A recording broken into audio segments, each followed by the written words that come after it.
School Board Summer Work Session to order. First, we have a presentation on the health and dental contracts with Mr. Robillos.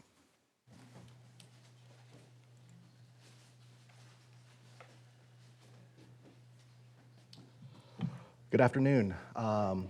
Chesterfield County Public Schools utilizes a consulting group called USI to prepare and review our health and dental insurance renewal rate information each year.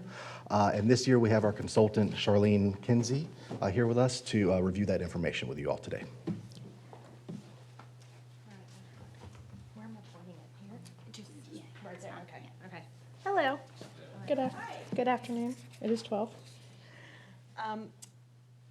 I'm going to review with you the medical and dental, the final decisions That were made on the medical and dental renewals for the 2024 calendar year. These first two slides are just a summary of hitting the high points of the remainder of the presentation.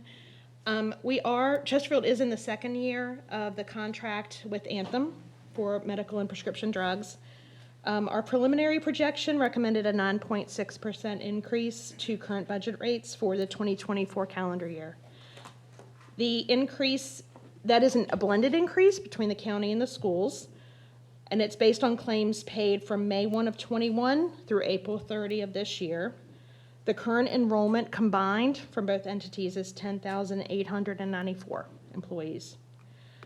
Those projected expenses, that 9.6% increase has several components, one of which is the projected expenses, which include claims that are expected for calendar year 2024, the fixed fees, the HSA contributions that the county and schools make toward the HSA, formulary drug rebates, which are paid and they offset your expected claims, and then margin for any claim fluctuation that may occur. The only plan design change we're recommending for next year is to add coverage for weight loss drugs. This is currently not covered under the plan design. It's excluded under the pharmacy plan. Anybody who chooses to elect to take one of these drugs will have to go through specific prior authorization with their provider to get permission to take the drug. So it's not automatic, but in order for it to be covered. And the expected impact to the plan is 0.5%. Back in the summer of 21, USI did a medical and pharmacy RFP, and during that, we did that for the 2022 plan year. And during that time, admin fees with Anthem were negotiated and to remain at the current level. So the admin fees for 2024 will remain unchanged. Anthem has released an illustrative specific stop-loss fee. The stop-loss limit is $300,000. That's the protection against anything catastrophic happening. Their illustrative increase is 24.1%. That is not firm. It's not final. That's our job to negotiate that. They will look at claims through the end of September and then release that in October of this year for 2024. The county has elected to utilize their available healthcare funds to offset the increase to both county and schools and reduce that 9.6% increase to 5%. All right, and now I'm going to go through a little bit more detail from the executive summary. So as I mentioned, the recommended renewal increase is 9.6%. If we looked at that, and that's a combined increase, if we looked at that separately, the county's increase would be 4.3%. The school's increase would be 12.4%. That equates to a total projected expense for 2024 at $154.5 million. The net claims paid during the renewal review period, which ended at the end of April, they increased 4.7% as compared to the last year. The county's loss ratio, and that's when we compare claims cost to the budget rates that have been established, the county's loss ratio increased from 85.5% to 86.7%, while the schools increased from 90.6% to 95%. The increase in the schools' claims was primarily driven by an increase in the number of people that had claims above $50,000. that number jumped 10% to 470 members. Those 470 members make up 2.4% of those covered by the plan, but they make up a little less than half of the total claims. So it's a significant increase. The increase is also a result of the decision last year to fund the $5 million with surplus funds and not increasing premium rates. As I mentioned, we negotiated the monthly administrative expense back when we did our RFP for the 2022 plan year. So that amount is going to be unchanged, moving from 23 into 2024. What's included in the admin fees, admin expense, are the admin fees, the network access fee, that pharmacy rebate credit I mentioned, which offsets your expenses. A few things that Anthem throws in for employees, the Sydney Health app. They have the Total Health Total You program, which is a wellness program, and then the vision fee is also included. As I mentioned, Anthem does share prescription drug formulary rebates with Chesterfield. The credit will be $8.2 million in 2024. There's also going to be a settlement of any rebates that are expected in the last quarter of 23. That should be around $2.1 million, so that's going to be added there. We did include a claims fluctuation, a 2% margin for claims fluctuation because we have uncertainty, obviously, of what's going to happen in the next few months in the remainder of the plan year. So we always put in a margin to account for that unknown. So we did add a 2% margin in our projection. And as I mentioned, the only plan design change that we are asking for is the weight loss drug to add coverage for that. It's currently excluded, and that will add about a 0.5 percentage point. Anthem is proposing an increase to their stop-loss fee, as I mentioned, of 24.1%. It is illustrative. That's our job, is once claims are paid through September, Anthem releases that in October. That's our job to negotiate that down as far as we can. So that 24.1% is a starting point. For calendar year 22, there were 23 participants that went above that $300,000 stop-loss limit.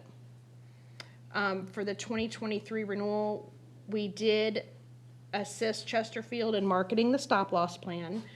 As part of that marketing, we negotiated the final stop-loss renewal from Anthem from 36% down to 15% and got a rate cap. So that is one of the things that we are going to be working on this year when the firm fee is released in October, negotiating that once again so we can get that down as far as possible. The enrollment has been very stable. The distribution of employees in the two plans, the HSA, the POS has the highest amount at 75%, and the HSA plan has 25% enrollment. And the networks that members use through Anthem definitely help offset any of the expense. The network discount savings are about 71% of claims, which is an increase of about 1% from last year.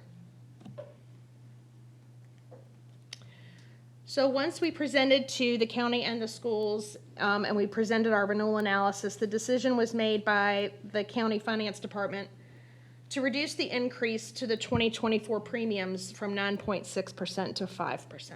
They are using healthcare funds to bridge the difference between claims and premium. And on the next page, I'm going to show you what the preliminary rates look like, reflecting that 5% increase. In the red column on the left are the 2023 monthly rates, the totals on the far left, and then the county and schools, and then what the employees pay per month. And then in the blue, that's the proposed 2024 rates with the 5% increase. And you can see the far right column in the blue is the monthly change for employees from 23 to 24. And then the enrollment is on the far right.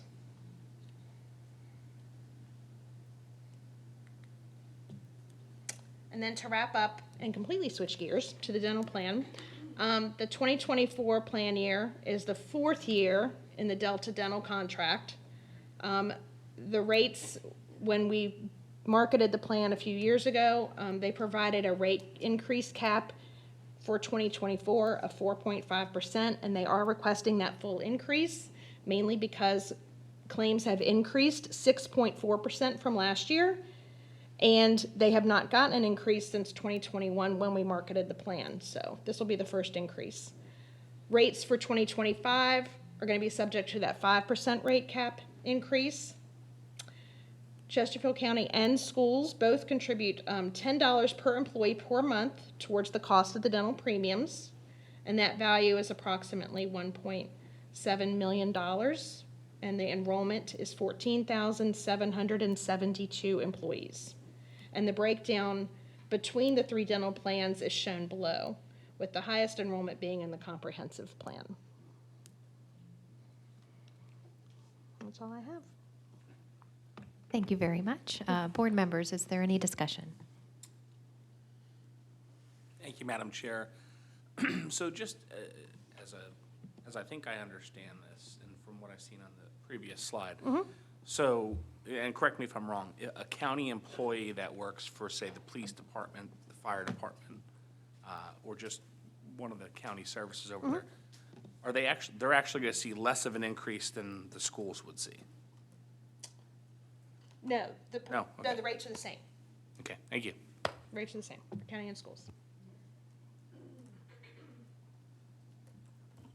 I guess that was my question. On the first slide, let me see. Is it the first slide? Do you want me to go back? It's slide number 4.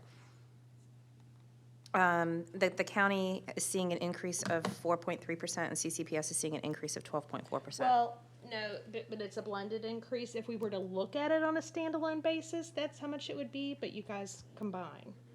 So you're looking at a blended increase.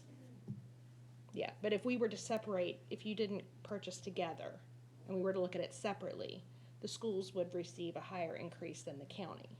But you purchase together, so everything is done together. Thank you for clarifying. You're welcome. Is the difference between the county and school increase primarily due to sheer size of staff in schools versus county? That's part of it, and then also the claims. Yeah, the schools had higher claim utilization than the county did. And for whatever reason, school employees, when we look at our other clients that we have, tend to be higher utilizers than their respective county employees. I was also curious how often an RFP is done and who initiates, counties or school? Who initiates? I think it's it's because, I think it was a 4-year contract that we entered into with Anthem, if I'm not mistaken. So I think it's done every 4 years. And it comes up for bid once the contract expires. So it's not really a decision of county and schools, it's just when the contract ends, and then we submit for proposals. So this 4-year term started in 22? Yes. Yes. Yes, because we did it in 21, yeah, 22, for the 20 January 1, 22 plan year. Okay. Thank you very much. You're welcome. Thank you. Next, we have a presentation on the 2022-23 successes in the school year ahead. Dr. Tylis.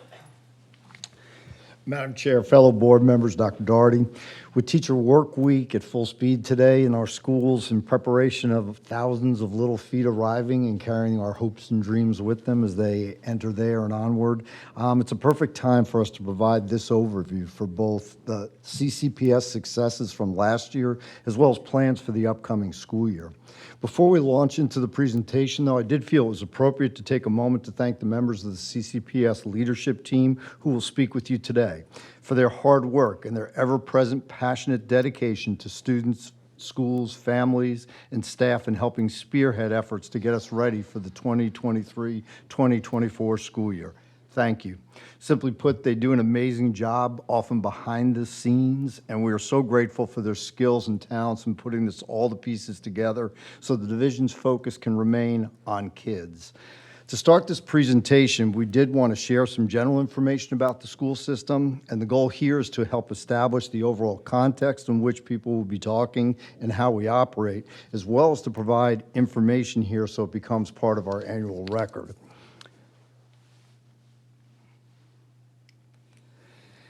As you're well aware, CCPS is the largest school division in Central Virginia. I know that because we have said that many times before, but it's also one of the 70 largest school divisions among over 16,000 school divisions in this country. So that's within the top 70, over 16,000 school divisions in the country.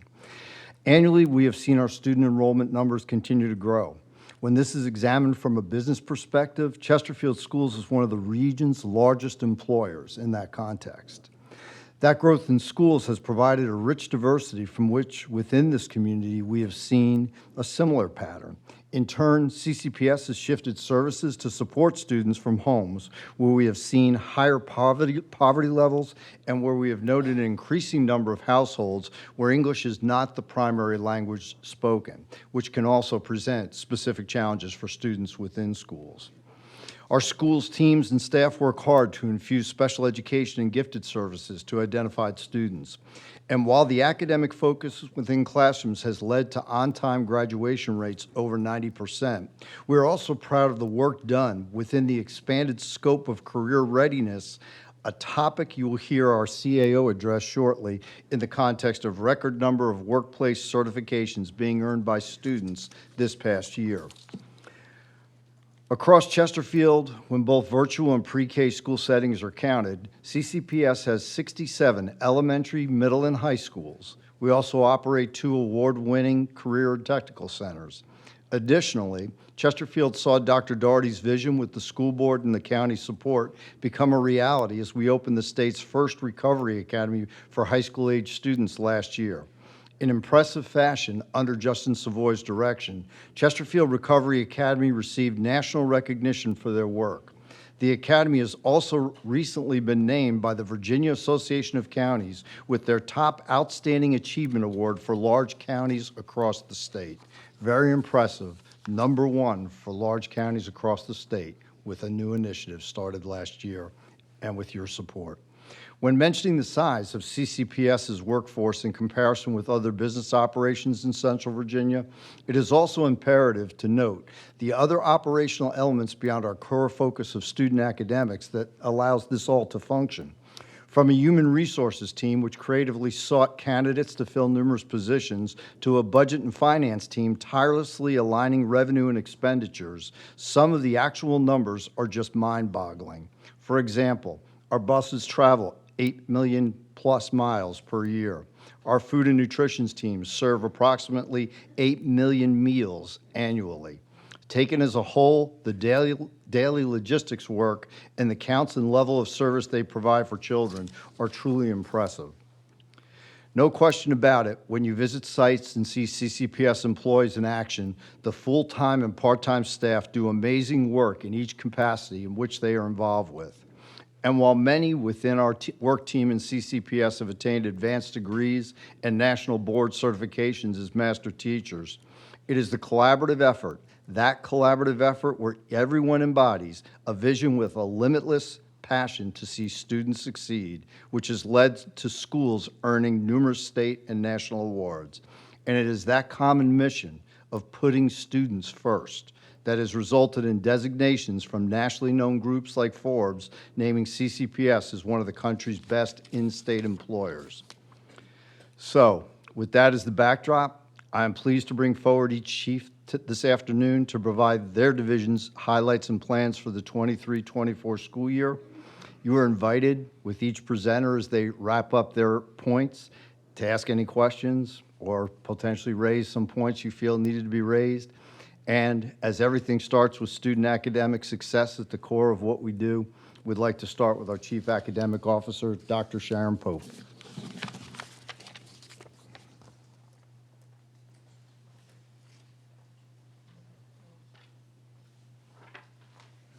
Good afternoon, Board Chair, Board members, and Dr. Daugherty. It's always fun to go first. Division of Teaching and Learning, we like to say that we are all about instruction, and our division truly does devote itself to supporting our instructional staff in each school so those staff members can provide amazing learning experiences and remarkable learning environments. So if you want our elevator speech, there it is. We've listed here by department some of the work that we're most proud of this year, and we'll start with the Office of Curriculum Development and Support.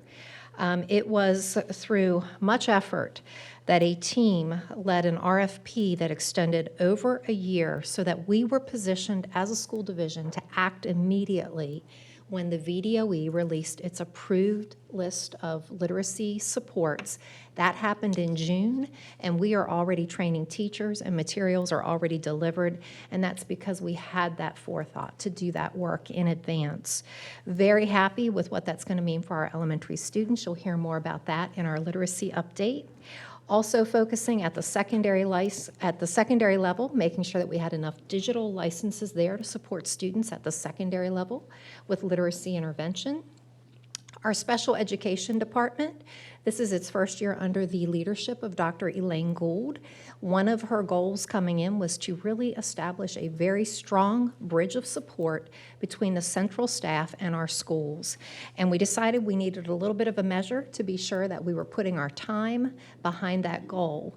And what you can see here is that with our central staff, they almost hit the 50% mark this year in providing technical support, professional development, and shoulder-by-shoulder support with schools as they work through those most challenging needs for our students. Our schools have been singing the praises of feeling that support, and we continue to push that percentage even higher this coming year. We also were able in that department to purchase Creative Curriculum, which is a consistent curriculum across all of our early childhood special education classrooms. Another area in my division, astounding when you consider that we have 4 team members that lead professional development for a division this size. We had over 3,000 professional development sessions offered, and our audience members totaled over 109,000 participants. We also mentored 229 first-year teachers, and that's always fun and exciting work. We've already welcomed our new group in for this coming year. We also, I think it was Miss Bailey who brought up the point that she felt like our annual and our long-term subs should get the same level of support.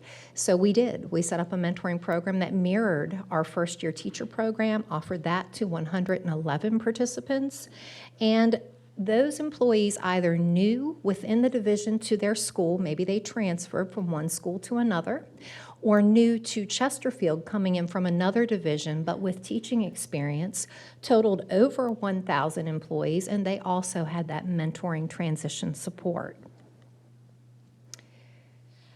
Our Instructional Innovation Department, you'll hear from Ernie Longworth here in a few minutes. He's the leader of that team, and at the secondary level, they have been instrumental in managing that STRIDE tutoring support that we've reported out to the board on numerous times. We also, you'll see there actually through July 31st, in case you wanted another update, 604 individual secondary students have taken advantage with over 3,000 tutoring sessions scheduled. Love the satisfaction rating, a 4.9 out of 5. Where do you get that, right? And as we've said before, the students will tell you if they like it and if they want to keep using it. Also, CCPS Online is managed under our Instructional Innovation team, and you can see there for 22-23, over 4,000 students served in over 6,000 courses, and satisfaction rating 9.2 out of 10. Very pleased with the work coming out of that team. Research and evaluation, in addition to those strategic plan measurement updates that you receive annually, that team spearheads the collection of those measurements. We also have that team digging in to how are we spending ESSER funds, and as those funds begin to go away, where will we actually say we had the highest return on investment as we consider how to continue funding some of those most important projects. Career and technical education, I think Dr. Tyler already mentioned, we're going to brag on these numbers every chance we get. Over 23,000 work-based learning experiences for our students. Chad Macklin has already told me their goal next year is 29,000, always pushing that number higher. And then very tangible for our students, for their families, those career credentials. You can see we had over 9,100 this past year earned by our students, and I suspect you will see gains there with new goals being set for this coming year as well. Teachers, they like to get in a rhythm. They like to get in a pattern. They don't like to constantly be having new things coming at them. I think that's human nature for all of us. And one of the things that we realize is that to gain that momentum and to see the successes, that consistency is important. We use our strategic plan as our foundation for the work that we do every year. We also use the CCPS literacy plan and something called the Classroom Best Practices Look For Guide. So if you ask teachers across the division, what does Chesterfield County Public Schools expect? What does good instruction look like? That is written down for each grade level, for each subject area, so we're all on the same page. Those are our foundational documents, and from there, we build each year and say, how can we stretch? How can we go further?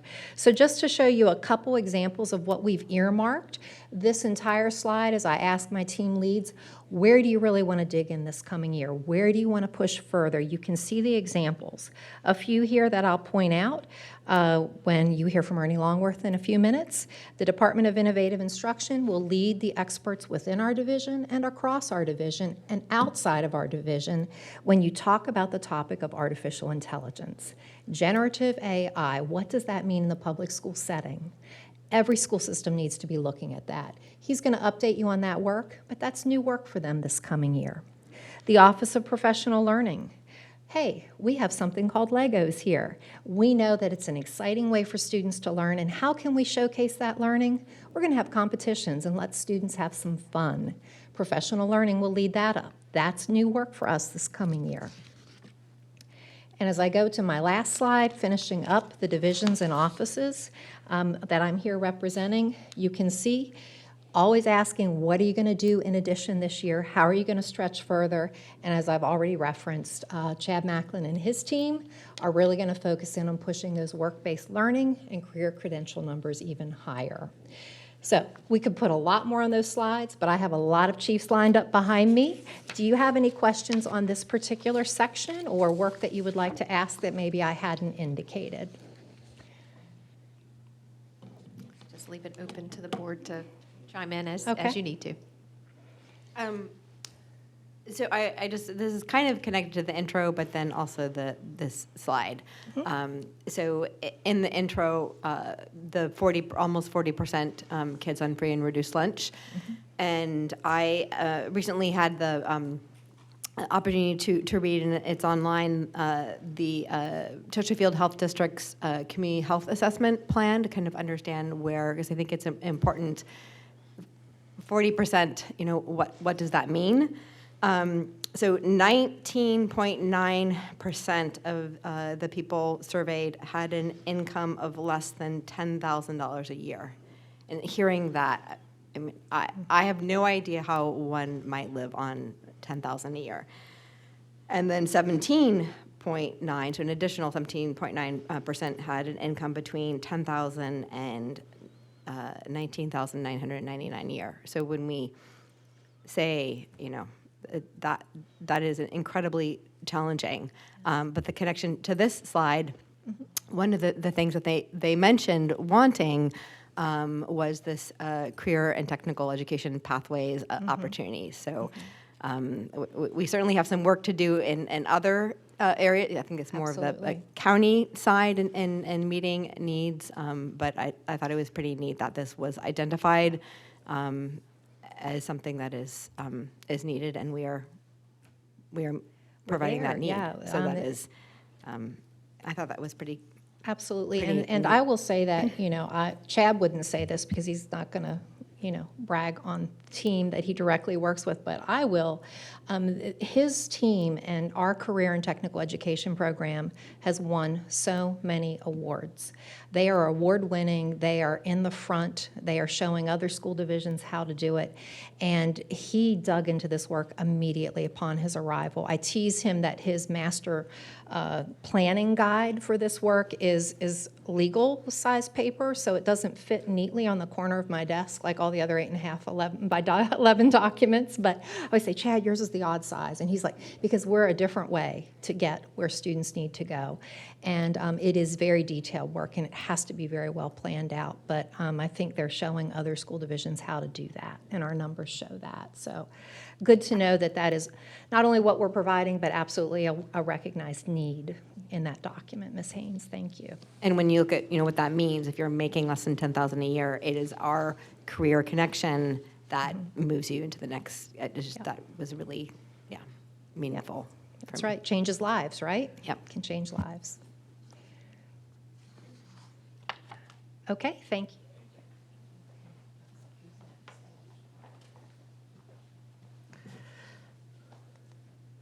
Good afternoon. It's a great opportunity to kind of share with you some of the work of the community engagement team.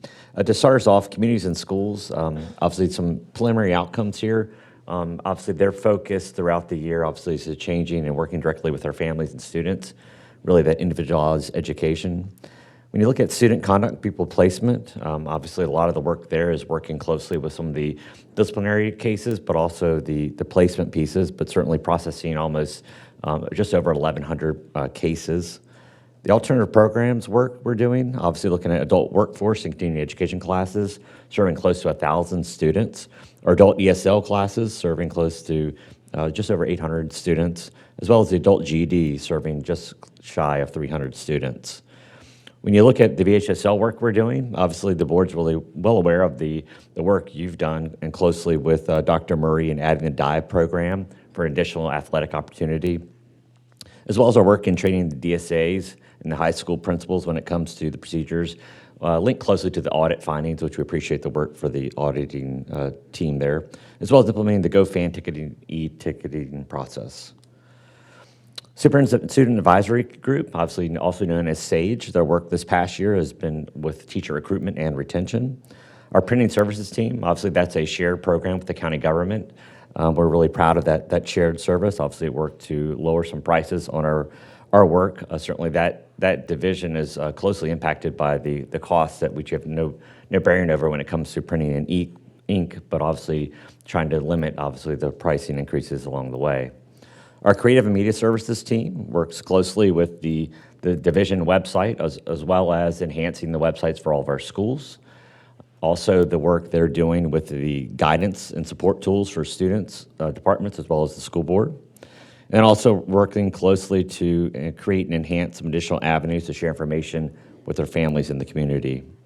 Our family and community engagement team, led by Amy Bartolotti, obviously their work there obviously is geared towards our families and communities, but also working closely with the CPS Hall of Fame, which we've now established as an annual event. And then the programming there, aligning that closely with the reach, going backwards to the pre-pandemic era, but also looking closely at some of the opportunities that families have shared with us they like to see, so we're looking to enhance some of the programming aspects. And then obviously our collaborative partnerships with our external partners, including many of those that the board is closely working with us on as well. In the year ahead, when you look at CIS, obviously the expansion to Henning Elementary and Carver Middle, CIS has also done a great job in looking at some outside grants opportunities, allowing them to bring in some new family engagement opportunities. Student conduct and pupil placement will be working closely with facilitating the training on the new DOE SBAR process. That is the process we follow with regard to implementing and inputting the data to the Department of Education. Alternative programs, a focus there is increasing our student enrollment of special education students in the A360 program. And then VHSL, in a week, we'll have our first ribbon cutting for our turf field at Byrd High School, and then in September at Monacan High School. We are in a really good place with athletic trainers right now, the partnership we have with VCU, and then obviously the work we have to continue to provide additional AED machines for outdoor facilities. SAGE's Superintendent Student Advisory Group on Education, their focus this year is on student safety. You'll be hearing more about the work that they're doing in conjunction with some of the messages from the superintendent. Our Creative Media Services team, they are working closely implementing and rolling out a communications platform, also known as Apogee. That's been a process that's been shepherded by Jenny O'Quinn. We've done that going back to early spring, and our schools now are implementing that across the board. We're also working through some of our work with the Office of Civil Rights at the federal level to improve accessibility across our websites, and also working closely with our schools in order to ensure that they have accessible documents along the way. We'll also be working to create a branding guide, which you'll hear a lot more about in this coming fall, as well as some social media guidance and continue to enhance some of those platforms in education for our schools. Family community engagement, you're going to have a presentation this fall, myself and Amy Bartolotti, to discuss some of the alignment work that we're doing with the work that the FACE team is doing. And then printing services, some of the work they'll be doing this upcoming school year is really looking closely at some of the offerings they have for schools, departments, not just at the schools, but also at the county government, to look at some additional areas and opportunities that they can have to enhance some of the offerings that they have along the way while providing a cost-effective means. I'd be happy to answer any questions you may have.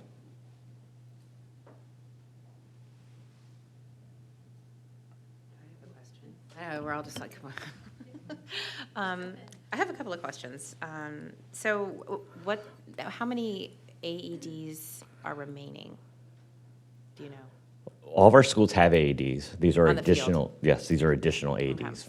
And how many of those remain out, like on the to-do list? Do you know? I can get a figure for you. Great. And I'm very excited to hear that we are in good shape for the trainers. I know that particularly Clover Hill community was struggling with that. The Clover Hill High School, really, I'm excited to hear that. I'm glad to hear we're on the right track. We are all very pleased with our partnership with VCU and having that fully staffed, yes.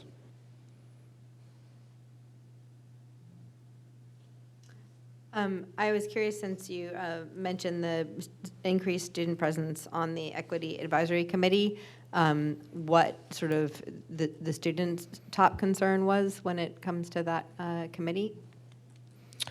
I don't have any feedback for you as far as the Equity Committee. I can certainly check on that, specifically about that input, yes. Yeah, I'm always, we do this for the kids, so I like to hear where they are. I think the focus is really certainly the input piece, but also having the representation there as well. So, All right, thanks. We'll just go down the line. Sure.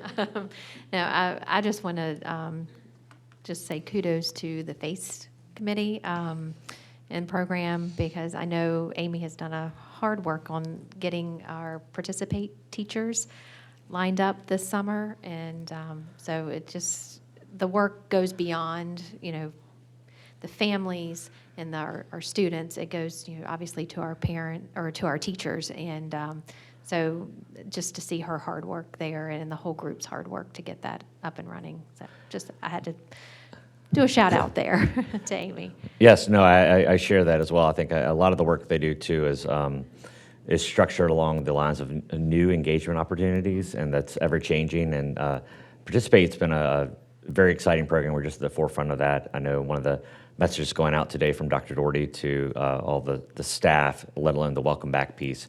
There's a piece in there about Participate and a video that our team put together.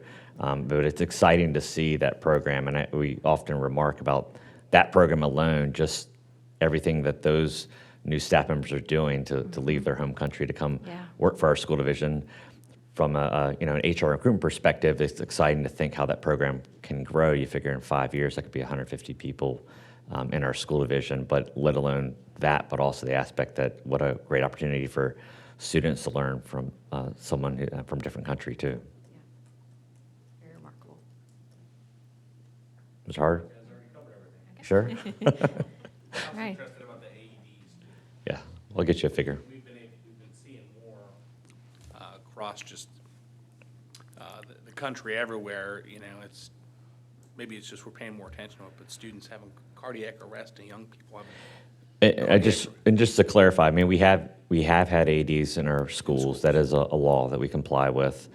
The conversation point in a positive way has been when we have activities, outdoor facilities, and the aspect of whether or not it's a school having to go back into the building to grab the AD, and also understanding that our facilities are used not just by our students and staff, but obviously the community. And I think that's really the work we're trying to discuss with that bullet point there. Yeah. Thank you. Thank you.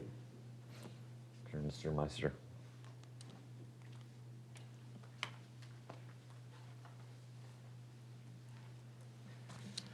Good morning, folks. Thank you for the time, Dr. Doherty, board chair, members of the board. Certainly has been an interesting year in the finance department and finance overall. Two main stories that you've heard me talk about a fair amount. One is around the overall budget and all the uncertainty that has been part of that story, as well as the bond referendum. If you recall, back in November, that was a huge piece of the story over the past school year. This year's budget process is actually still in process as we anxiously await resolution on the state's stalemate. Despite that, we were able to do some pretty exciting things in the FY24 budget, including 7% raises for staff, moving our minimum wage to $14 per hour, bus driver pay to $23 per hour, and funded the growth that this division is seeing in terms of close to 1,600 students expected next year, as well as dealing with inflation. So despite what is going on in the state, we anxiously await the answer there even still. We hope to come to a conclusion on that. We were able to accomplish a number of fantastic things in this year's budget, and we look forward to hearing how we can continue that process. Back on the referendum, if you recall, in November, the schools secured specifically $375 million of the overall $540 million bond referendum project for several school construction projects, including A.M. Davis, Bensley, West Area Elementary, Midlothian Middle, the Western Area High School, Grange Hall, and the Dale expansion. I'm not going to go into a bunch of detail on those. I'm sure Mr. Davis will talk about those projects in process as part of his update, but certainly a huge step forward for the division in terms of our overall infrastructure as a result of the bond referendum. Speaking of improvements, turning a little bit more internal, another huge piece of work over the course of the year has been the requirement gathering and work on the vendor selection process for the new enterprise resource planning system. This is essentially the backbone for our financial and HR systems. We're not quite through the procurement process just yet, so I can't talk a whole lot about that either, but really on the verge of some exciting work that's going to occur next year. But we made significant progress on, as I said, requirement gathering, vendor selection in this past year on that super critical internal process. Looking at other pieces of the budget, I'd be remiss not to talk a little bit about ESSER and the close to $23 million in ESSER 2 and $51 million in ESSER 3, as well as numerous other small grants we've used throughout the year related to pandemic funding.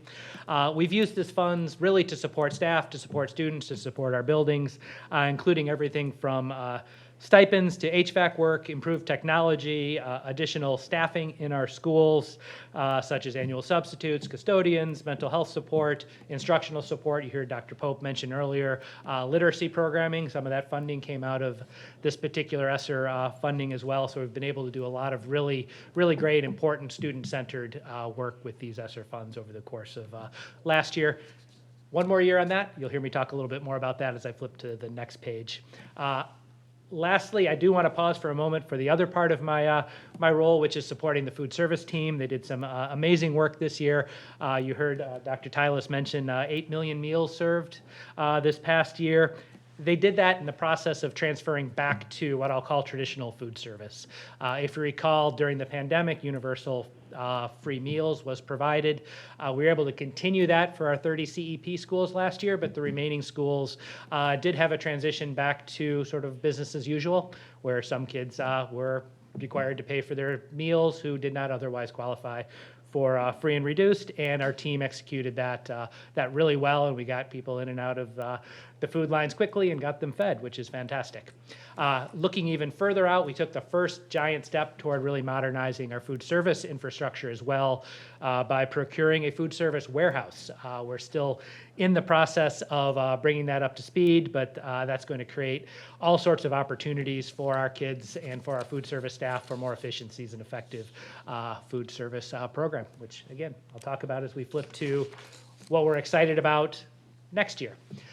You see a lot of similar themes on this slide. I'd like to first start by highlighting the importance of my staff in really making all this happen, both the results from last year and as we look forward. Paula Aldous, Kaylin Campbell, who you met, Jamie Peoples, who you'll meet tonight, our new finance director, Berkeley Dunbrack on the food service side, have all really leaned into staff first, student first view of their teams and their work, and have really made my job easy and really helped the division overall make sure that we are well set up. And they're really driving their teams toward a continuous improvement mindset, which as we look forward into things like the food service warehouse and the ERP that I'll talk about is critical for my team to really embrace as we go forward, because it will be a year of change in both departments. With respect to the ERP, I already mentioned that we are in the middle of the procurement process right now, working with both the county, our own HR team, our own technology team, to really ensure that this project is a success. This will take 18, 24 months after vendor selection, so this isn't a flip the switch exercise, and that implementation will take time, and our team is really geared up to take that on, and we're excited less so for the challenge, because that won't be easy, but more excited about what the results are on the other end, really getting into some best-in-class technology, which we're really looking forward to. Budget, FY25, you'll hear a lot about two things. One, continuing uncertainty about the state. This is going to come from a couple of different directions. One, as I mentioned, we're still waiting on the final answer for FY24. Makes it especially challenging to build an FY25 budget when you don't know how the state will land on FY24. And the other big piece and the big theme for this year's budget will be ESSER and the sunsetting of those funds. ESSER 2 expires in September of this year, ESSER 3 September of the following year, so that FY25 budget will ask the board to make some important decisions on which of those programs within ESSER should stay, which of these will need to find additional or other means to support, and which ones we'll have to say that was a good idea, but we'll need to go a different direction on some of that. You've heard Dr. Pope already talk about the work that Dr. Fox and team are doing to help us really inform those decisions. We really look forward to bringing you that information over the fall and during the budget season in the winter. As we begin to think about that FY25 process, I want to pause for a second and talk about something that was recently released by JLARC, or the Joint Legislative Audit and Review Committee. That's a mouthful. This is something that probably is worth a separate work session agenda topic on all in itself, but what they were able to provide to the General Assembly is a review of K-12 funding across the state of Virginia and how it stacks up, quite frankly. This was really a thick, deep document, as I said, about 190 pages of findings in here. At the end of the day, several conclusions that they came to include the condition of Virginia state funding mechanism really providing not enough funding to districts across Virginia, the funding mechanism for which they provide it being overly complex and not necessarily able to understand. See evidence by the calc tool error just last year, as well as the funding model itself not adequately providing the state funding required for those students of higher needs, think special ed, ESL, at-risk children. It's not that the districts aren't supporting those groups, it's just as the state funding model has failed to keep up, that creates a bigger burden on local districts and crowds out other needs as well as we look at that. So a lot to really digest there. If you take a look at that just from CCPS's perspective, you take the recommendations from JLARC, that would be somewhere between an extra 200 to 300 million in funding to Chesterfield County alone. Build that up to the state, that's $2 to $3 billion of state funds. This is not a cheap solution that they've talked about, but it is something that's definitely important to keep our ear to the ground on, as even small pieces of this, should it get implemented, would create a pretty important source of additional funding to Chesterfield. Shifting back to local, I'll talk a little bit about CIP again. We'll partner very closely with both the county, Mr. Davis and Mr. Carson on the current plans. Where my team comes in at this point really is, yes, we have the referendum, we have the funding earmarked for many projects. We need to make sure that we work closely with the county and our funding partners to actually issue bonds to support that, to get that funding in-house. We had our first issuance already. We look forward to another one come next spring to keep those projects rolling. And there are also a number of projects on the CIP that we still had TBD in terms of funding. We'll need to work closely with this board, with the county, to ensure that those all other important projects also continue to be funded. Lastly, food service, one last time, as they begin to operationalize the warehouse. Even today, the building owner is putting in new and updated HVAC and freezer chiller equipment in there, so we have a sound working warehouse. The bid is out for shelving trucks to drive things around. We anticipate being operational and begin to use that to better our food service employee experience, student experience, et cetera, middle of the year. So really excited about that as well. And with that, I will pause for comments or questions from the board. Thank you. Thank you, Mr. Meister. Quick question. I know we're in the midst of the procurement process for the ERP, but any idea as far as would that be done this year? Would it be implementation in 2024? At the risk of What's your- overstepping, I think the expectation is for something to be determined this fall. This fall, okay. Mr. Harris will provide an update to the Board of Supervisors on the meeting later this month. Gotcha. Not knowing what he's going to say, I can pretty much only say that. Okay, fair enough. Thank you.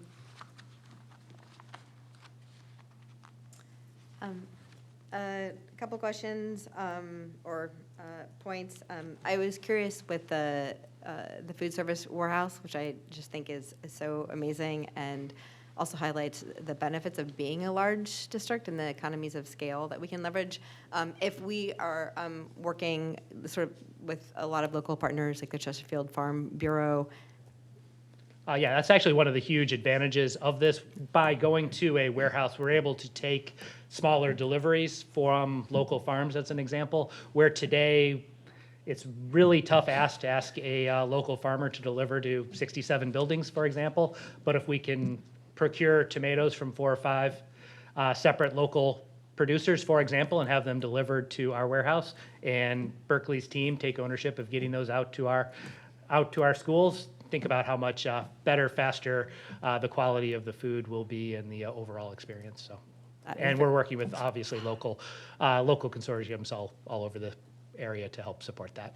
Love that. Very exciting. And then my other question, just you're mentioning, other resources to support the gap that ESSER might leave.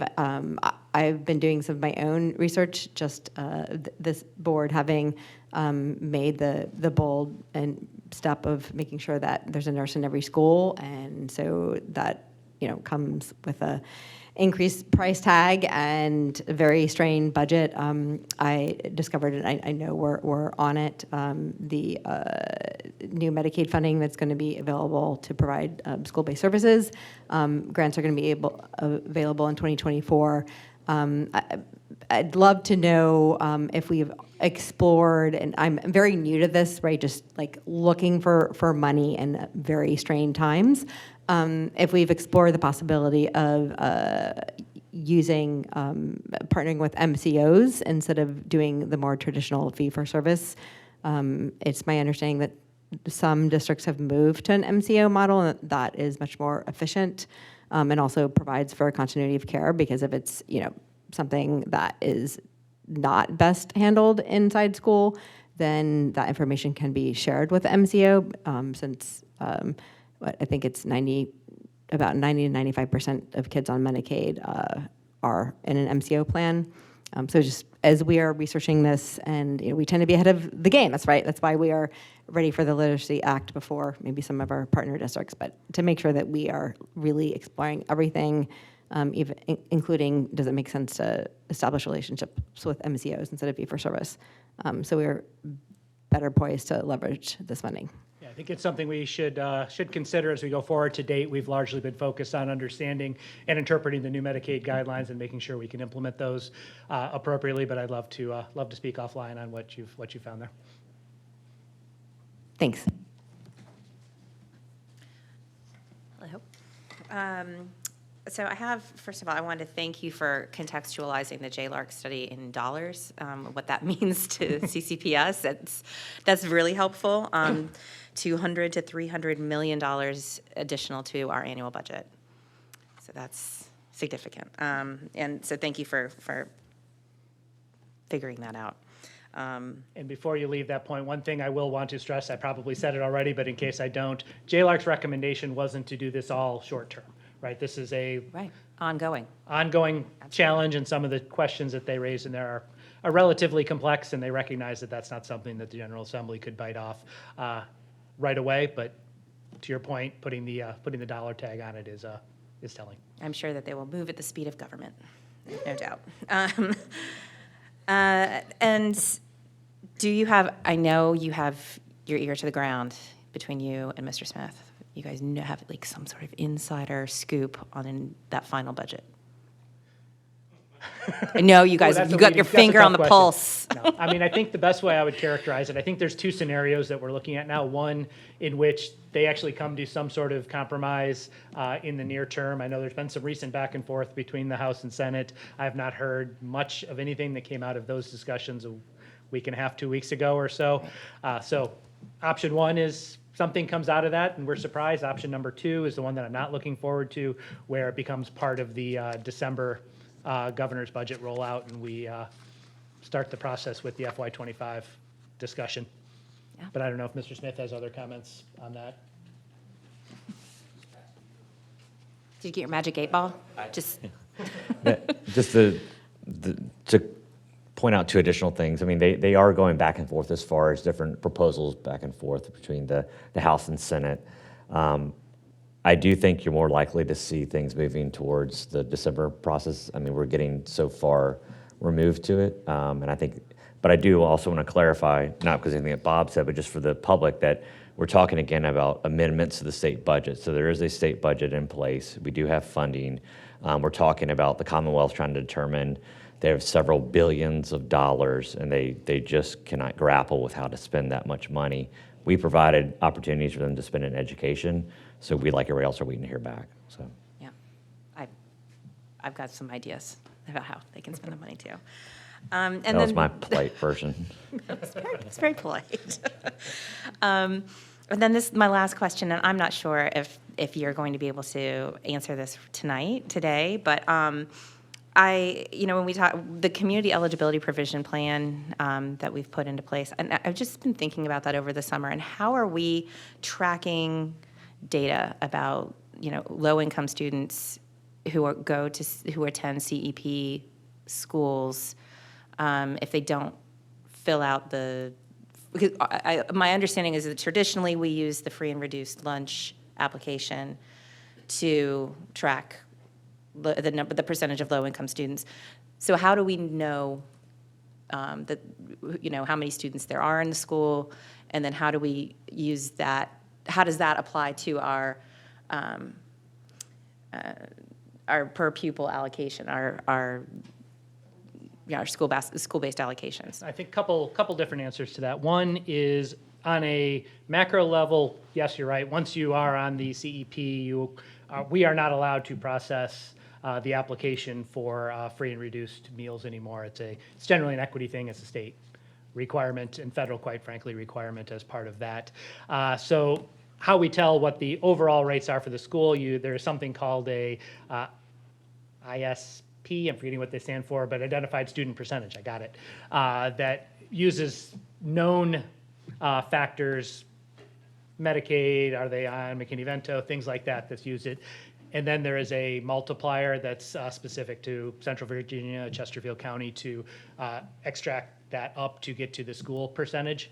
For an individual student, I think it's something we'll have to continue to look at. We've used last known data as best we can, to the extent that we have a request for sort of additional funding or a specific student request for a fee waiver, et cetera. That's a case-by-case basis and discussion, quite frankly, with the principal and staff. But in terms of overall school share of funding for things like the discretionary funding, et cetera, it's really based on this ISP percentage, which is going to be understated versus the overall number of kids in that building who are at-risk poverty, but there's a factor that grosses that up to get to an approximation that's generally pretty well regarded by the state and quite frankly, CCPS to get to a reasonable percentage. And that's the formula that we use to determine the per pupil allocations and Yes. okay. Yeah. Awesome. Thank you so much. Yeah. At 40% ISP, which is that factor times the 1.6, is when you are able to be on CEP per Chesterfield County. Yeah. All summer, it's just been churning around. Just a comment back to something you mentioned a little bit ago about the JLARC study being a possible work session. Yes. Because you did a good job in CBAC going over that presentation. So maybe putting that on next month's work session. Happy to. Okay, thank you. Great. Thank you.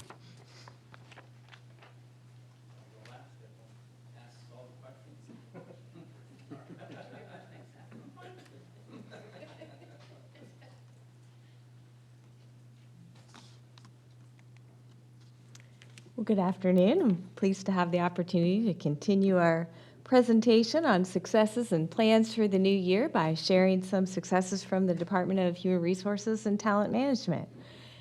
This year, July to July, we hired about 3,700 people. Those were new hires, rehires, and substitutes. We hired about 1,000 substitutes. Brought on from year to year, it was actually 3,699. So that's a very busy operation, and we're pleased to welcome all of those employees on board.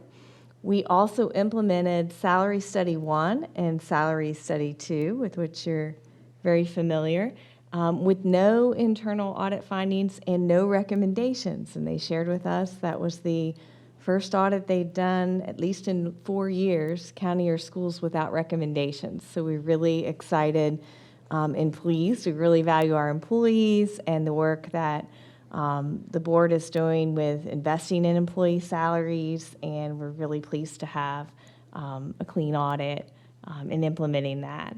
We also completed 50 recruiting events in the last 12 months. So that includes everything from our on-site events, which we have a number of for a number of different roles, where we hire on-site and it's one-stop shopping and you do your interview and your fingerprinting.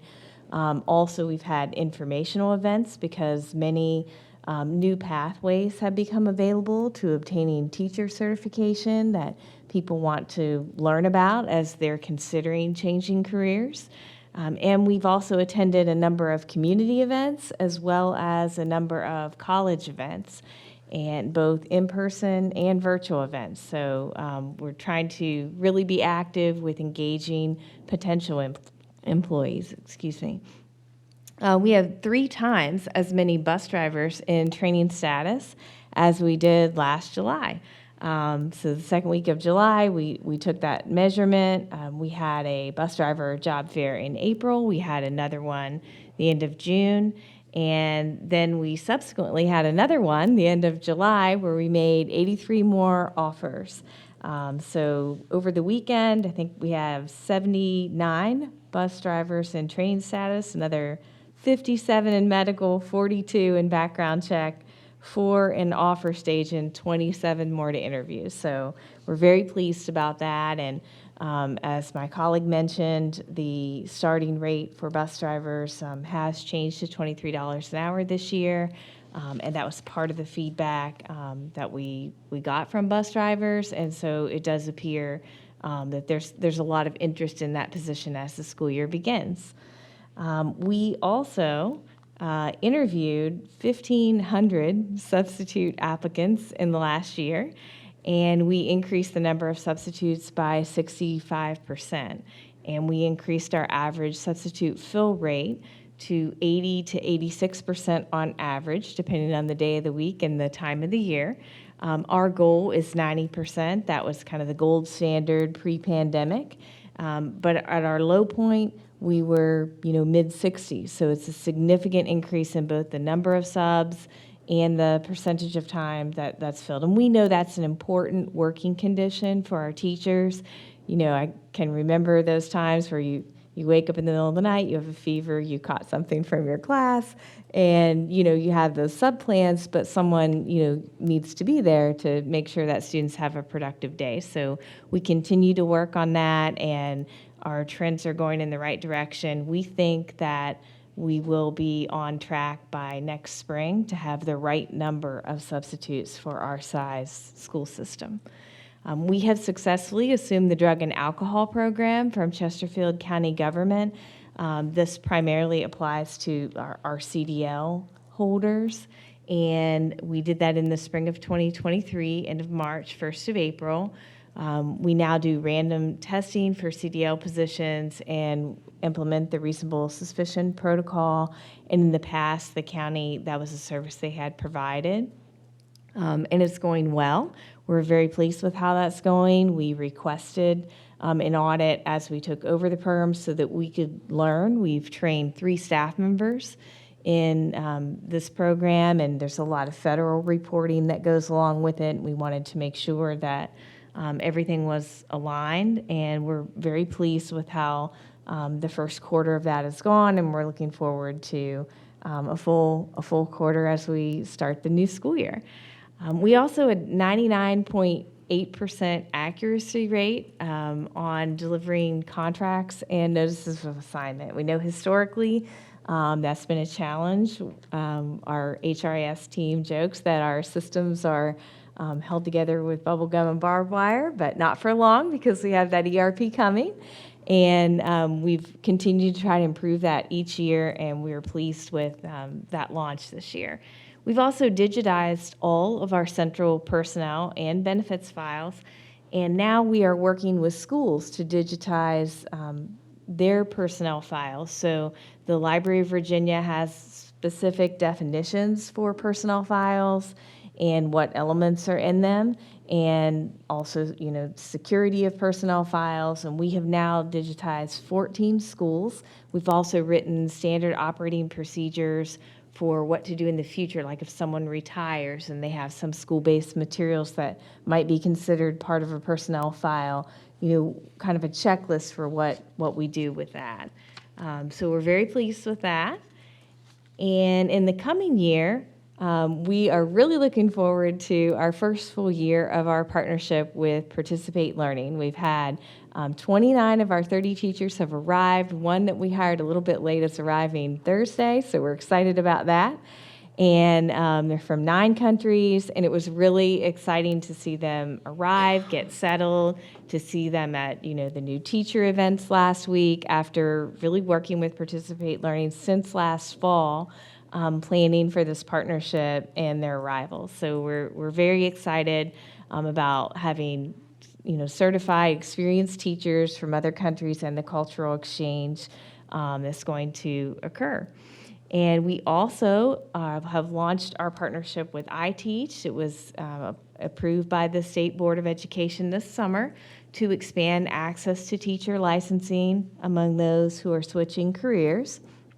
We had 3 events related to iTeach in July, and we had good turnout. We had both in-person and virtual events.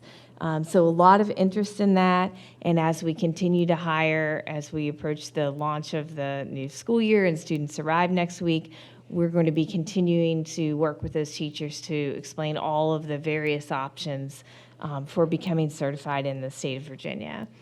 And we are also adopting and implementing, as Bob mentioned, the Enterprise Resource Planning System.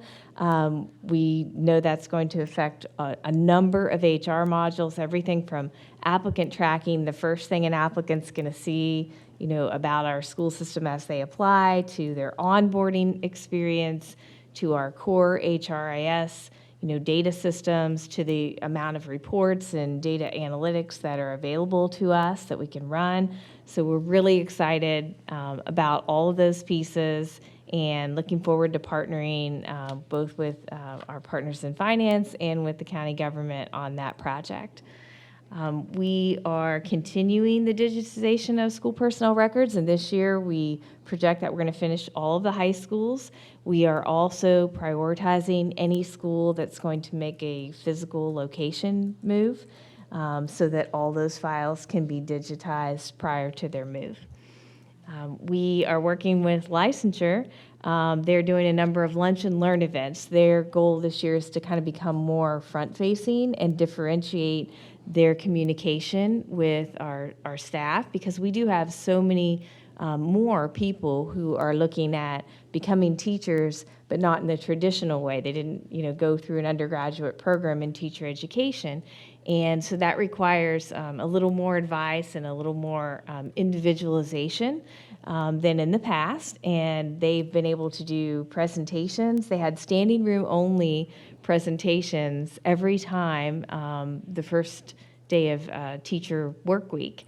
And they're also doing lunch and learns at schools and just looking for opportunities to go out and interface with the staff directly. And we are launching a new, more user-friendly benefits guide, so we're excited about that. Open enrollment, traditionally we start that the 1st of October, and we're also looking forward to launching a more user-friendly benefits guide at that time. Any questions for me? I'll go first this time. First off, great work. Everyone that's come up today so far. Really appreciate the updates and everything that we've done this past year. And maybe Josh will be answering this question when we come up next, but it was kind of back to the bus drivers. I guess in relation to where we were at this time last year, as far as bus drivers, do we have more hired bus drivers that are trained and on the road now than we did this time last year? Was that a Josh question? Yeah, yes. The answer is yes. Okay. We're looking real good for the first week. Good. I'll chat about some of those idiosyncrasies in the first week. I'll let you say that. Okay, that's all really, and the I Teach program. You guys said you've seen a lot of interest in that, and has the state rolled out all the specifics on the I Teach program? Do we already have anyone that's in the process of going? We do. They had the opportunity to sign up in July. We still have a few questions for the state, but it has been approved. It was on the agenda at both the June State Board of Ed meeting and the July State Board of Ed meeting. We do still have questions about a few of the endorsement areas, and our understanding is they're having some staff turnover in that office at Virginia Department of Ed at this time, and so we're waiting on a couple of those answers. But we do have people who are already enrolling. Okay, thank you. I've got one question and then a comment as well. Where are we on our teacher coverage percentage-wise? Are we 95%? We're above 99% Okay. as of this morning. So what is our percentage? We have less than 0.5% to Okay. go Okay. to be covered for the first day. Awesome. That's great work. And then the other is just a comment about the licensure lunch and learns. I think that is a great initiative to get out and, into the schools and in front of those teachers, because I know there were some questions last year as teachers were ending the school year. So glad to see we're getting out ahead of that this year. That's awesome. Thank you. I had a question about what the 99% coverage meant, because last year we pointed out we did have full coverage, but we had an unusually large number of provisionally licensed teachers, as we're trying to work through. So has that gap narrowed? No, we still have provisionally licensed teachers, and we also have those with their tenure license, and we also have annual substitutes who have 4-year degrees and are working towards licensure, and we're supporting that process through I Teach and also tuition assistance for other career switcher programs in the state of Virginia that have been approved and are CAPE accredited. And so that percentage, that includes all of those types of employees. as well as, for example, if an employee had a pre-approved leave, maybe they had a surgery or a maternity leave, those classrooms are covered. And so the tiny fraction that we have left we're looking for, one of those options to begin the school year. So I guess to be more clear, because we've done so much work, right, to help teachers get their license, is the number of provisionally licensed teachers this year smaller than going into next year, or are we still? No, just kind the of number's not smaller. I think if we run percentages, and we don't have all of that data yet because we don't have all of their licensure data, but if we have grown as well as the school system and added more students, which means more teachers by formula. So percentage-wise, my guess, looking at the preliminary data, is that it's going to be about the same as last year. The number itself is going to be slightly higher because of just growth. So it would have been better, except that we are growing so much is kind of it's hard to make strides when we are. Well, I think we're in growing. a good place compared to last year. I think we're much more fully staffed and ready to welcome students.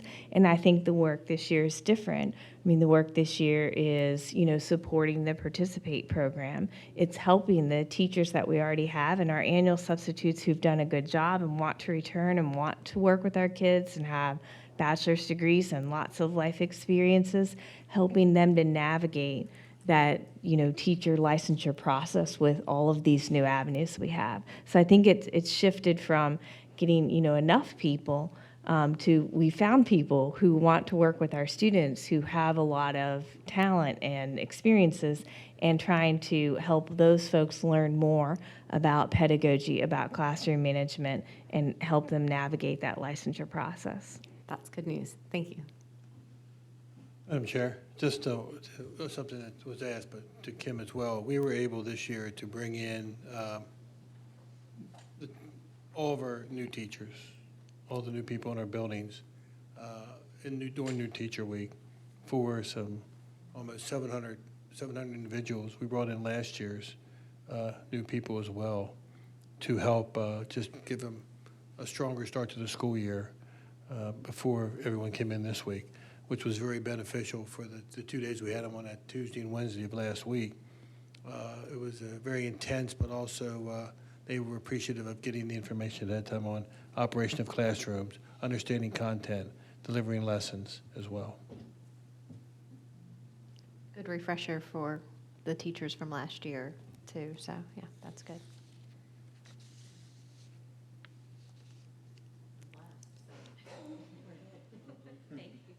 Thank you, Kim.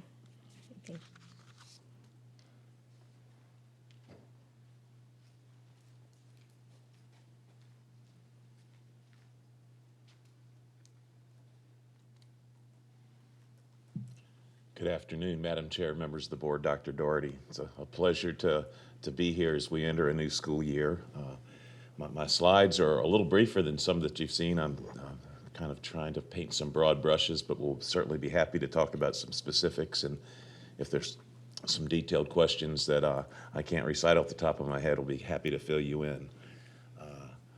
Let's talk about what we accomplished last year. We opened Mosley Elementary. That was a great success, a growing school. You all know we're adding a mega to it. So it's a growing area of the county that really, really needed the building. We were probably 3 years later than we needed to be with it.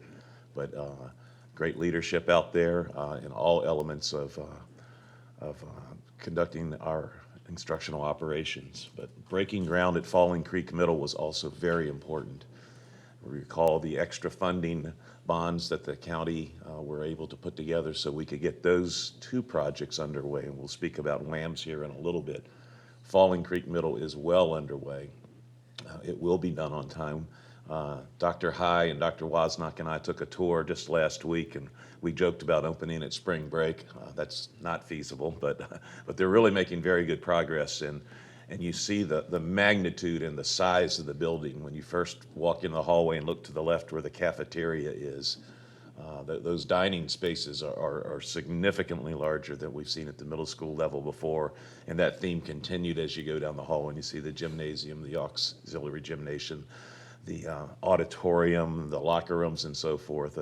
This is really going to be just a fine building that's going to really enhance education in that area of the county, and it's badly needed and also overdue. We also designed our new elementary school prototype. That's been an exciting process with Mosley Architects, and we're getting ready to put some of those schools in the ground in the very near future. Safety and security remains extremely important to us. Dr. Doherty's initiatives have been focused in many areas. Just a couple that I've noted here is the vestibule projects, and we'll talk about the ongoing work, but we did accomplish the completion of 5 of them at the high and middle school level last year, primarily doing work during breaks in the school year. So this was work that was done essentially before we closed school last year. And we did add security cameras at 16 more the first 16 elementary schools in addition to our new schools. And I'll talk about that other project as we look forward here in just a couple moments. We've worked so hard together on our HVAC systems in the last 4 years, and we've continued to do important jobs.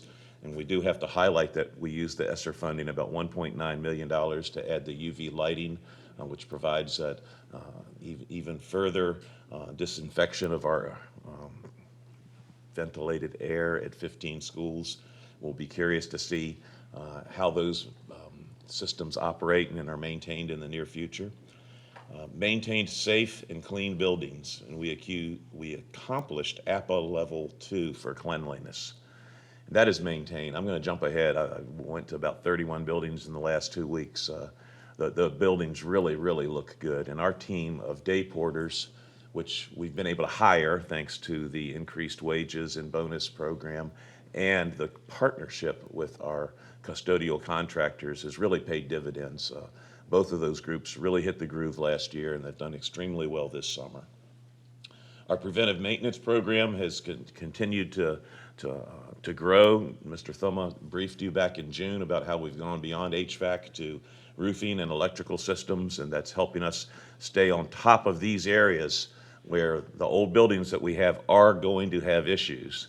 So having this PM system in place and expanding to these other elements of the buildings is definitely paying off. Transportation, last year was certainly better than the year before, and we think it's going to be even better this year. So I'm hopping around a little bit, but the previous year we hired and trained 200 drivers. Last year that momentum continued, 150 drivers, and we measured our on-time arrival rate throughout the school year, and by the end we achieved 96%. And we can do better, and I'm going to chat about that a little bit as we talk about as we look forward. So we're at the cusp of the summer, and again, I mentioned the presentation we did back in June. An awful lot has occurred in the last 2 months, and so in many ways, I'm thinking about the next 4 days. Dr. Tyler has a meeting teed up for us tomorrow to talk about how we're going to be ready for August 21st, but we have more to accomplish than to simply open the doors next week, but that short-term focus is so important to us to get our students and staff off to a good start. We're going to finish Falling Creek Middle, and we're going to break ground on WAMS. I should say we just did. You know, that's how the tense can change just as these slides are built over a week or two. But the replacement Davis Elementary is going to be your next event that you go to. That'll be hopefully later in the fall, early winter. We'll break ground, build that building in 18 months or less. But we also need to look forward with that prototype design. We've begun the design process for both the new Western Area Elementary and the replacement Bensley Elementary. That Western Area campus is going to be pretty exciting in regards to all of the county's obligations. Those are huge projects from the school's perspectives, but the county has lots of work to do on roads, sewer lines, water lines, and infrastructure. So they've got their work cut out for us. We're going to do our part. We're going to design that building. We want to start on it in about a year so that it can open in the fall of 2026. And the same thing is true of Bensley. And let's not forget to note that Bensley is going to have a temporary home for 2 years at the existing Falling Creek Middle. And we've already begun doing some detailed planning about how we need to make a few changes to that building. The cafeteria is going to shift to the other end of the building in what used to be an industrial arts facility. But we need to do that because we're knocking down part of the old Falling Creek Middle to build a bus loop, because we want to be able to open. And so that's going to be quite a transition, but there's many other elements of bringing Bensley into that building that we need to plan for and to provide them a good home for 2 years. Getting back to design, it's not just at the elementary level. The real big one's the high school. And we need to be able to open this high school in 4 years. So design is underway. We've had multiple meetings already with our architect, Stantec, in regards to the programming.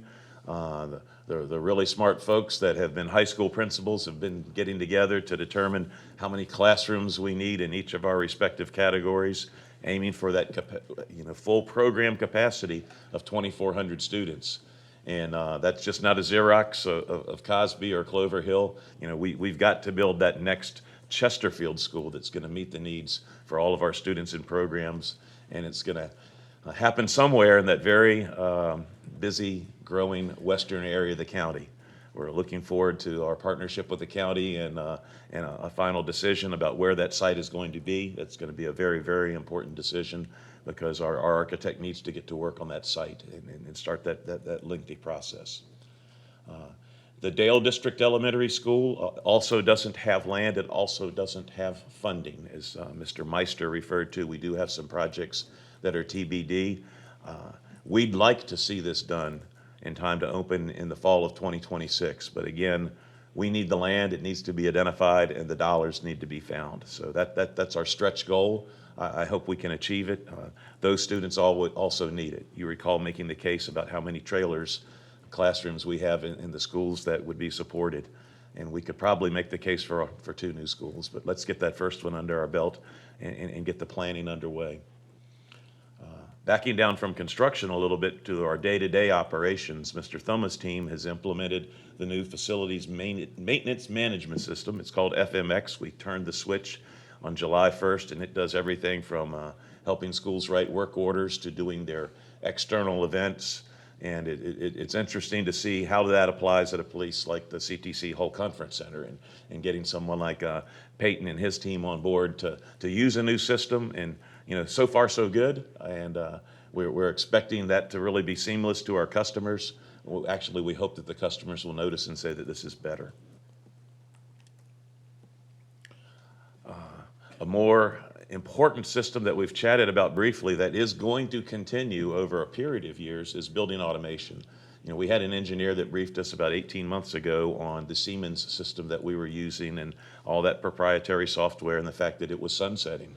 So we had to make a decision to either upgrade with Siemens or move to Tritium, and the engineer's recommendation was the Tritium. So as we do these major projects starting at our high schools, we will be migrating to Tritium. And I don't want to go farther into the weeds, but John can explain it to you, but it's something that will consume part of our major maintenance budget as we upgrade our systems, is to get to this system that it still amazes me that Dawson can look and say, this chiller's putting out water that's 44 degrees and it's coming back to him at 48, so we think we've got some good cold water going through the system. And to read in this classroom where we've heard reports that there's been difficulty, yeah, they are at 78 degrees, so we need to hustle out there and do something to fix it. So those systems are important, but they are complex, and we hope to continue that migration.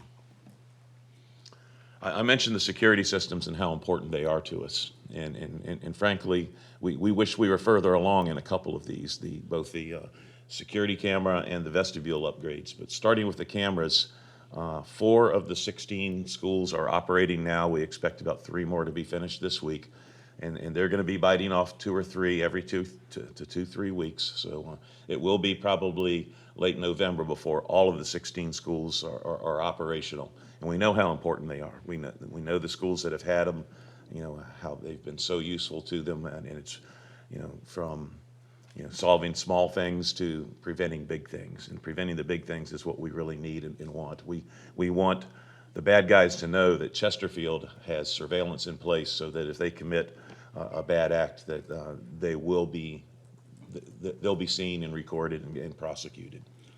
The vestibule projects, completing 20 schools, there would be 7 more, so I want you to know the total, we've done the 5 last year, then there's 20 that need to be finished. About 6 of them were relatively minor, and I could chalk them up as finished, but I don't want to do that until we're really ready to declare that the punch list is done. So hopefully 20 to be finished this year, another 7 in the following summer. We have had some procurement issues in regards to getting companies that want to do the work that we've specified. And some of it's the most important, putting up those storefronts with the aluminum and the glass and so forth. And so we're going to get that done. We've also put in for some grants with being able to put up some ballistic film on some of our doors and windows. We believe that some of that money's been ascertained, and there may be more to come. Glenn's gone out and done a study where he's actually measured and determined how much could be applied at each school. So you're going to be hearing more about that, and I'm just offering that to you as a little interlude here. And swinging back to transportation, we got to retain all these drivers. You heard me say how many we've hired. We've hired 31 more already since July 1st. And when you look at Calvin's report, you can look at the vacancy number. I looked at one thing, two numbers this morning. One was the number of packages, and that is the daily package that's given a driver. They have been efficient in reducing those numbers, despite the growth in our population, but more knowledge in regards to who's riding and when they're riding, and so we're down to 463 in terms of packages. We have 443 drivers on board. Quite a few in training. That I'm sure some more are going to pass this week. But let's talk about next week. All hands on deck. The people that are training are going to move on to the buses for the week. The people that are taking training are going to help in the offices with answering phones, maybe serve as a Head Start aide. So we want that first week or two to go as smoothly as possible. Then we'll turn the training spigot back on after we get through those bumps that inevitably occur. And those bumps do occur. For some different reasons, students aren't routed on the right bus. They're getting to know each other, establishing those relationships, learning the new kindergartners. It's a challenge for the schools and transportation. We're going to work together. I'm going to go out to some schools at Tier 3 next week, and we're going to be praying for every yellow bus that comes around the corner. But we're going to get them home. But I think we are in a much better position than we have been in each of the last 2 years. I'd be foolish to raise my hand and say we're going to be on time day one, because that just doesn't happen. It's the nature of the beast, but we're going to get there. We're going to get there quicker. I have a lot of confidence in Dr. Fry and his team. One of the things that they've added this year is a parent web form. So when a parent calls the area office and maybe that they don't know whether the guy even or gal wrote down what they requested, I said, you've got to formalize this so that we don't hear 5 months later, well, I talked to so-and-so and it's still not solved. So perhaps you'll get an email. You might, about transportation. One of the things you can do is, hey, we're going to tackle this, but if you fill it out on the web form, that helps us track. We've gotten 250 responses already, and they've each been answered. I'll share only 7 of them were from Area 5, special needs, where we put a lot of focus. So, the route times and bus stops have been shared, so we are getting that feedback, and we know that'll crescendo once the buses start to actually run. But we're doing everything we can in transportation to provide the best customer service to our students and families, and to help our drivers feel like it's home. Not everybody's going to love working with kids, but the ones that want to do it, they're going to get more support at our schools. Talked to a middle school principal last week. He says, I'm going to have them assign seats this year. He says, this is just enough of this. He knows he's had some issues on some buses, so he wants to help establish some more order. And I appreciate everything that Dr. High and her team is doing under Dr. Doherty's leadership for treating the bus like the classroom in regards to the atmosphere that we have and the safety that we provide, and the way that children can, in fact, act for a short period of time while they're on the bus. And we know that the vast majority of them do. And so our drivers are going to ask for help right away. They've been encouraged, don't wait till you're at your wit's end. if a couple of them are a little untoward, let's start talking to these children and their parents right away. So I think that's all I have. If I've left anything out, or if you have any questions, I'd be happy to take questions at this time. Well, if Ryan's not going to go first. No, bad. Thank you very much for your presentation. I appreciate it. I have one request. Can you please get me a tour of Falling Creek Middle School? I'm dying to see it.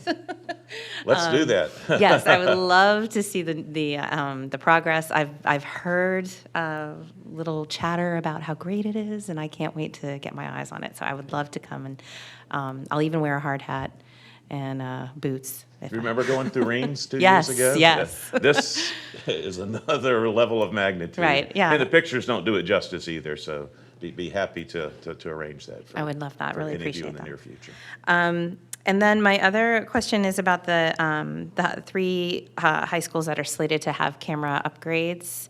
Yes. Which high schools are they, and are those both interior and exterior cameras? Yeah, Monacan, Bird, and Meadowbrook, and interior and exterior. There is Fantastic. some debate and discussion about, some schools had some cameras mounted on light poles, Right. and they have their batteries recharged when the lights are on. So when the lights are off for a long time, to replace it, somebody's got to go up in a lift. We think we've got great visibility in most circumstances from the building. Now, there may be some examples, like outside of Manchester's athletic facility, that, we might have to seek some alternative solutions. But, so those are the three for now. Wonderful. Monacan, Bird, Meadowbrook. Wonderful. That's great to hear. Thank you.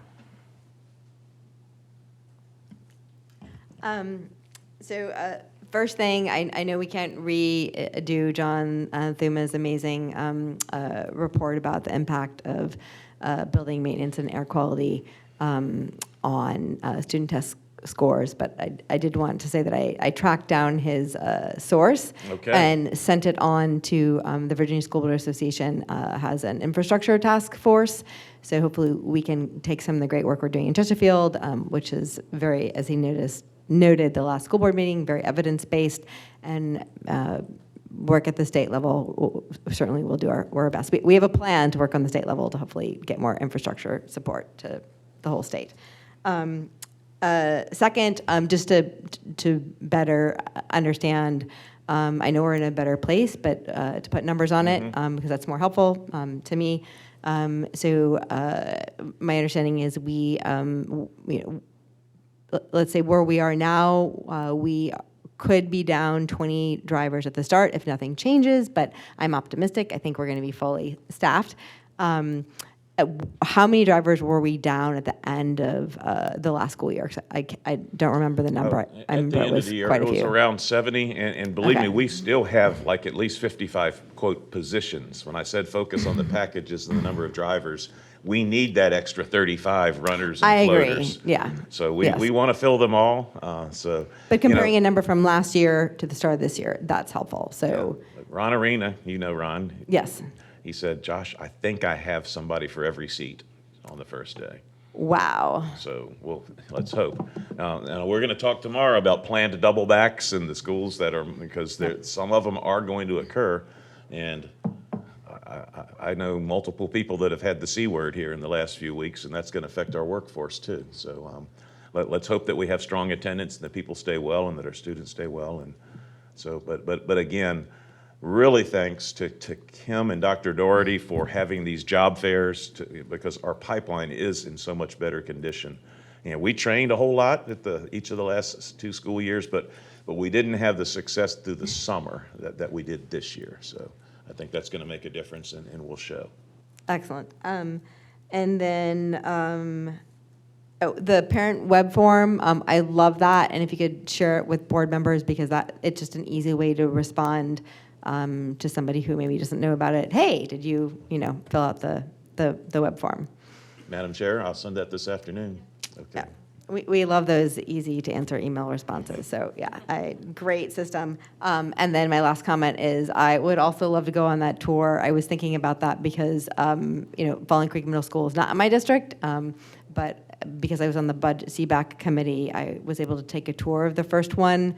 And so when you mention the new size of lunchrooms and gyms and things like that, I think of the old one. And I think I was shocked by how tiny that school was. So it will be very exciting to see how far we've come and what's planned. So I would love to join that too. I have a feeling probably we all would. Just 2x2s. Yes. Or notice it. We can Or afford notice that. it, either We way. got time. Yep, either way. I guess just to make a announcement to the public out there, if you have not updated your bus transportation, make sure that obviously has been, hopefully everyone has done that already, but just putting that out there, just make sure that it is accurate for how you're. That is helpful. We do see some records that haven't been updated yet. It is a process, so step one is to contact the school, and Yep. they'll get that info into Synergy, and then our routers will jump and respond. That's right. And get them on buses. Perfect. Thank you.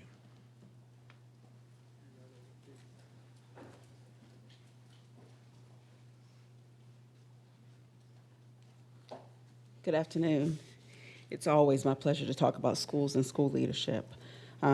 We do, get this going, there we go. We do amazing things on behalf of our students in all of our schools. So this afternoon, I will provide you with just a few highlights of the programs and recognition of our schools. There are many more, but I couldn't get all of those in the few slides that I was given. So we'll start with our elementary schools. We have a dual language immersion program at Gates and Scott Elementaries, and they were asked to present about their programs internationally this year. We were really proud of the work that they're doing for our students. At Mosley, we had a successful opening in this school year, and the school year went really well. We continue to have growth in that area, and as Josh shared, we do have a trailer that will be there this upcoming school year. Chesterfield Virtual School became a school instead of a program, but our enrollment remained consistent and stable throughout this whole school year. Grange Hall celebrated 100 years in existence, and it continues to serve our students and parents and families very well. Multiple schools received grants and awards to enhance their STEAM, arts, classrooms, and instructional programs. For our middle schools, we had several middle schools who received recognition. We had Elizabeth Davis, Midlothian, and Tomahawk Creek were redesignated as schools to watch. Staff from Providence, Tomahawk Creek, Elizabeth Davis, and Robius presented at regional conferences. And Salem Church and Midlothian received grants to enhance their student learning experiences. In our high schools, the Chesterfield Recovery Academy opened on August of 2022, and the program model was presented to several audiences across the state. Justin Savoy, our coordinator, has done an amazing job in this inaugural year to highlight this program and also to get it off the ground to be something that we can be proud of in Chesterfield and in Region 1. James River and L.C. Byrd received the Virginia Board of Education's Continuous Improvement Award for demonstrating an increase in the graduation and completion index for the last 3 years. Matoka Technology and Engineering Education Program was the Program of the Year for the International Technology and Engineering Education Association. And L.C. Byrd High School's Governor Engineering Academy was the VDOE's Region 1 Program of the Year. Again, these are just a few highlights of the great work and recognition of our schools. So for this coming year, we know the impact of continuity and consistency in our programs and our approach. So as I shared with you last year, we focus on leadership development and continuous improvement. We will continue that focus again for the 23-24 school year. We start with our new Leader Institute, which is a bi-monthly learning session with our new principals and assistant leaders. Our new Leader Institute for our principals is in its 3rd year of implementation, and we have 5 new leaders in that program this year. And with our assistant leaders, it's brand new this year as our first year of implementation. And we implemented this because we have 21 new assistant leaders who have joined us in Chesterfield this year. And so again, we will meet with them bi-monthly to ensure that they have what they need to be successful throughout the year. Our pre-K-12 principal meetings and our quarterly meetings will continue to be instructionally focused. And our professional learning communities, Leaders as Readers. This book study was facilitated by our leadership directors and our instructional directors with principals. Our principals were able to select 5 book titles to study over the next semester, and we kicked off the study in our leadership August meeting. Some titles that we're using is PLC Plus, Amplify Your Impact, Dare to Lead, Shifting the Balance, and The Knowledge Gap. And again, all these titles connect with our work, whether it's about literacy, about leadership, or about collaborative structures that we want in our buildings. In terms of continuous improvement, we'll continue to provide ongoing learning opportunities related to our school improvement process. Several work sessions were occurred this summer to assist our principals in the developing and refinement of their goals in their school innovation and improvement plans. We will continue to align and allocate resources to create equitable and systemic support for the improvement of instruction and educating our students. So all of our schools, we will continue to collaborate with school improvement and instructional specialists to ensure engaging instruction and best practices are implemented in the classroom. In elementary school, we'll focus on implementing the open court materials to increase student literacy, and will be in our final implementation of the stages of social emotional learning program. At our middle schools, we'll continue to prioritize writing instruction in all subject areas in grades 6 through 8.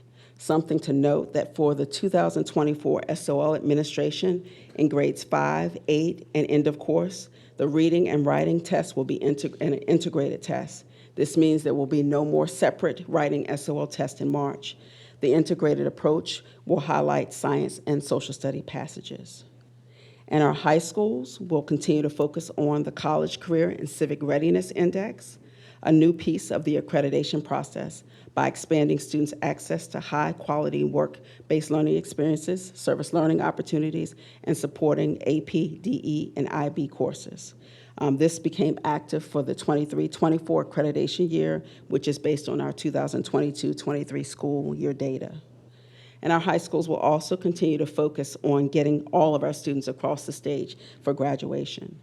My team is really focused on the next few days and working with our schools this week to ensure we're ready to welcome students next Monday. Any questions? I have a question. So the SOL integration, does that save testing days?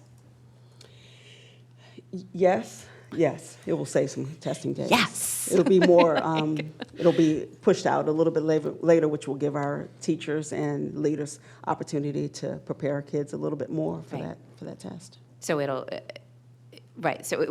kind of be able to have an instructional day where we would have had the separate writing SOL day. That's correct. Awesome. Yes.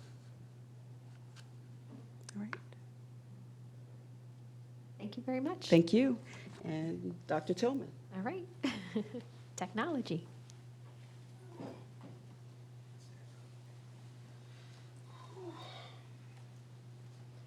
Hello.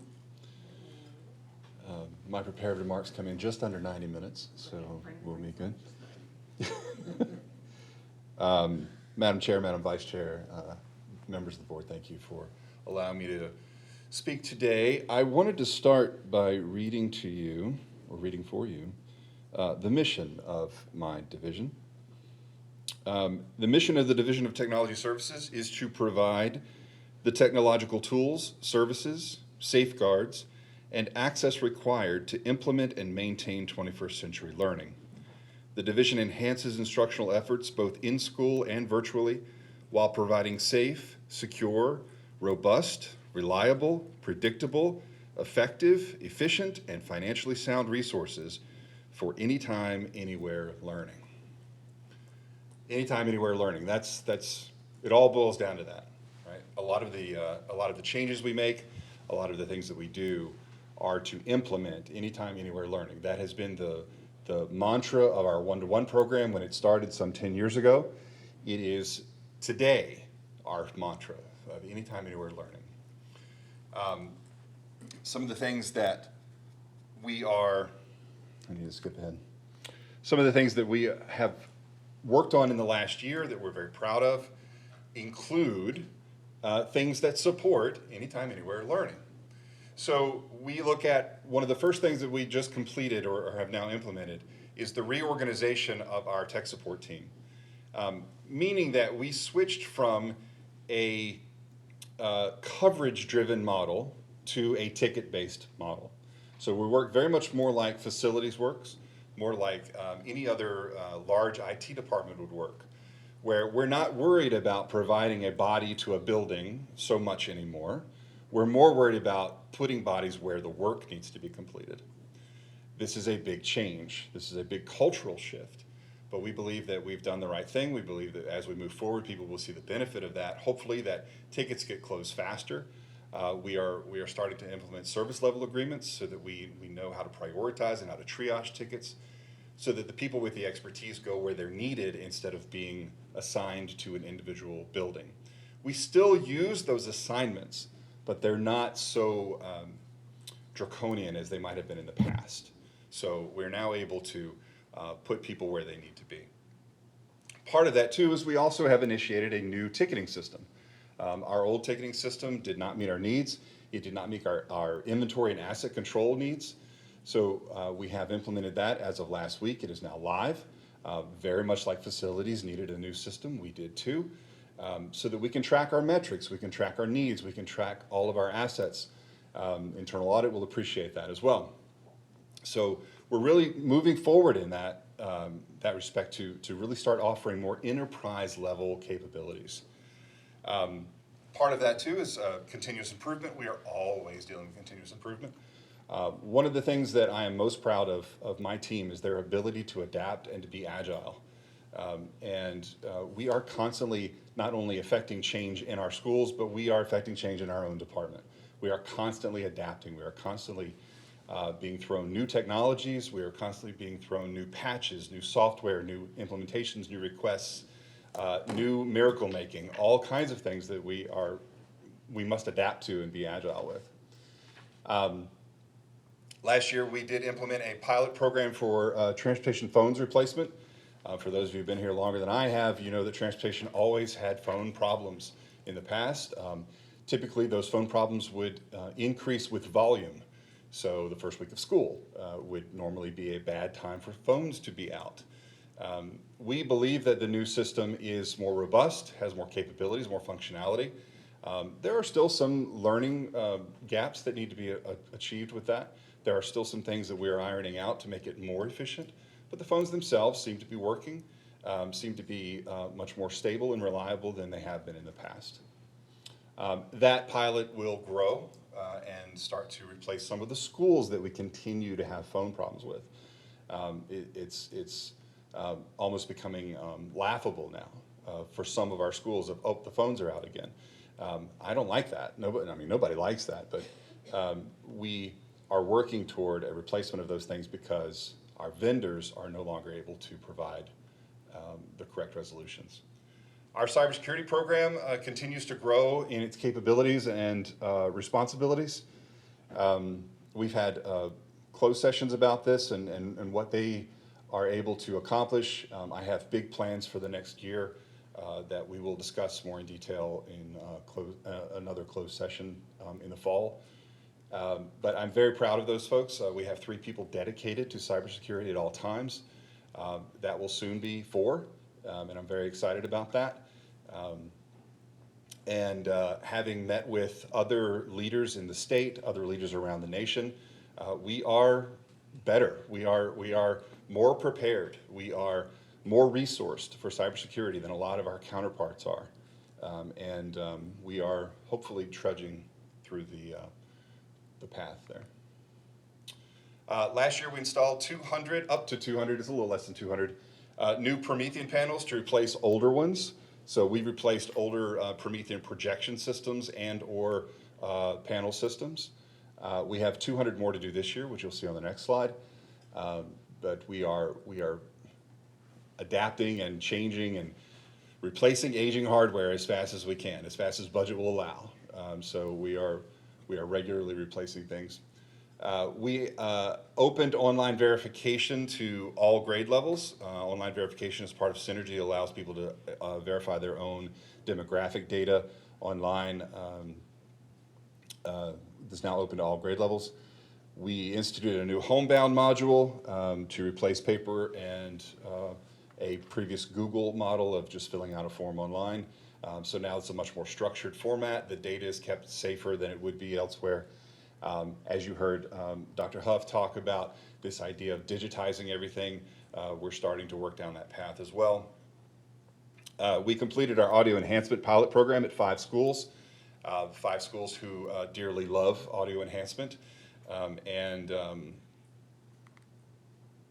As you see on the next slide, and the last one there, we have expanded audio enhancement now to cover those 5 schools completely. Every classroom will have audio enhancement.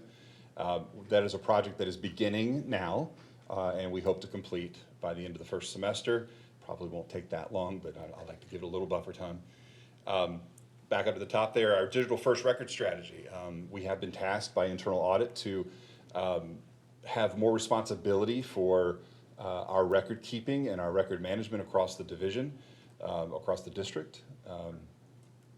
So we are working toward that. As Dr. Huff has said, they've already started that process. I'm going to follow a lot of what they've already done to start digitizing IT records and make sure that we are a digital first strategy. Not digital conversion. Nobody wants to convert later. We want to start digital, stay digital. And we'll start working on that.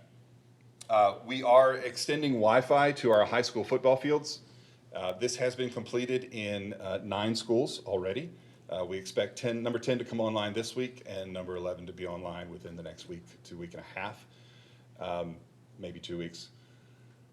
This enables anytime, anywhere learning on our football fields, during football practices, while waiting for football practices, or football or any other sport that's being played at the football stadiums. This is also beneficial in that it enables some further cell phone access for student use in case they are in a football field. A lot of our football fields do not get very good cell reception, so that enables them to have communication with their families off hours and those kinds of things. So we have completed that extension. There's also some benefit there to the public in terms of cell phone access and ticketing for our football games, but our primary goal there is anytime, anywhere learning. We have 200 more Promethean panels to install this year. We are very close to completing our Synergy SE platform conversion from Virginia IEP. So we are going back to Synergy from our previous product. We have a couple of bugs to work out this week, maybe next week, but we have plans in place to make sure all of that goes smoothly. We already talked about audio enhancement. Again, additional voice over IP conversions to convert our old copper line-based cell phone, or phone systems to internet-based systems. Improving cellular connectivity. We haven't heard the word cell booster for a while. We are still installing those. Not we, but the security department is installing cell boosters. But we have also started to implement a software-based cell boosting that we're going to be piloting and trying out this year. It's called PassPoint. It's active as we speak in our buildings. And we have some communication to send out about that, but we believe that we've provided a software cell boost that will enhance communication for most of our users right now, not all of them. We are still waiting for some cell phone providers, such as Verizon, to get on board with this technology. But we believe that between T-Mobile and Sprint and the MVNOs that make up those networks, that we have a lot more coverage than we would have had before. We are also in the process of converting our own purchased cell phones to T-Mobile to utilize that PassPoint technology.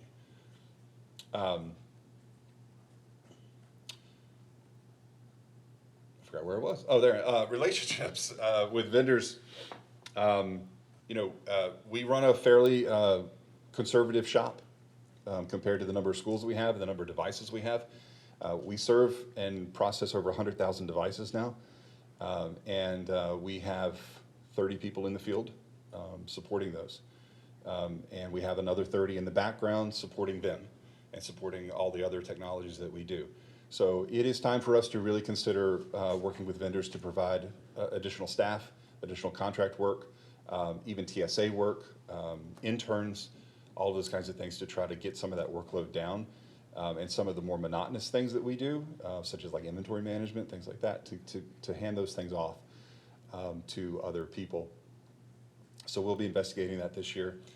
And of course, we're improving process and procedures. We're always interested in continuous improvement. And because we move so fast and because we adapt so fast, we always have to update those policies and procedures, which are often forgotten.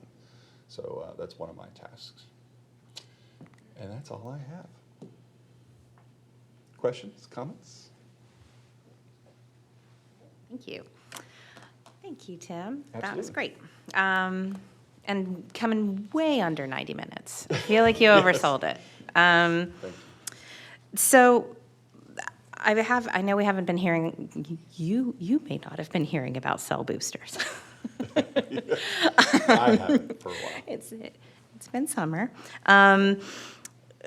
So I still have some questions about my friends that are kind of, they're not experiencing, I guess, like the bowl issue that I think some of our schools are struggling with. Just geographically, it's difficult for them to receive a signal. But these schools are just located in dead cell zones. And it's not, it doesn't have to do with the geofence or any of that. We can't boost, right? 0 times 1,000 is still, you're not going to get a signal. What can we do for those locations where they're in a dead zone that is out of, outside of putting a tower, which I don't even want to talk about. Which is actually not a possibility. Right. With the 5G network, the service providers are not interested in more towers. They're interested in mesh environments, which they still are not really interested in doing for us.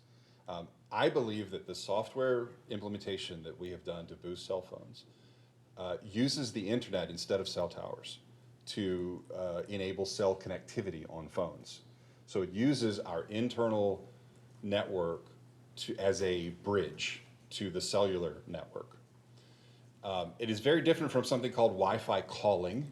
Wi-Fi calling is when you actually log into my Wi-Fi network and attempt to use it. This is a new technology. It's being used in a lot of larger retail environments. It's being used in hospitals and airports. And it is a pass-through. It's a complete pass-through. So if you are on our campus, you will utilize this service. And it will just be transparent to the user. Again, not for Verizon users yet. We hope they are right behind. Like tomorrow could make the announcement that they're ready to go, but they're not on board yet. But we've been testing this. It works great. We've not been able to make it fail necessarily. The failure would be if our Wi-Fi goes out, if our network goes out, if our power goes out. So it is not a perfect solution in terms of things like, oh, well, now in the case of an emergency, everybody can log in. Well, no, you'll still overload the network. You'll still, if we lose power, you still won't have cellular connectivity. So we think it's a day-to-day operational fix, but the cell boosters are still there. The physical boosters are still there for the safety and security aspect, to be able to run the Rave app from the office and to report those kinds of things.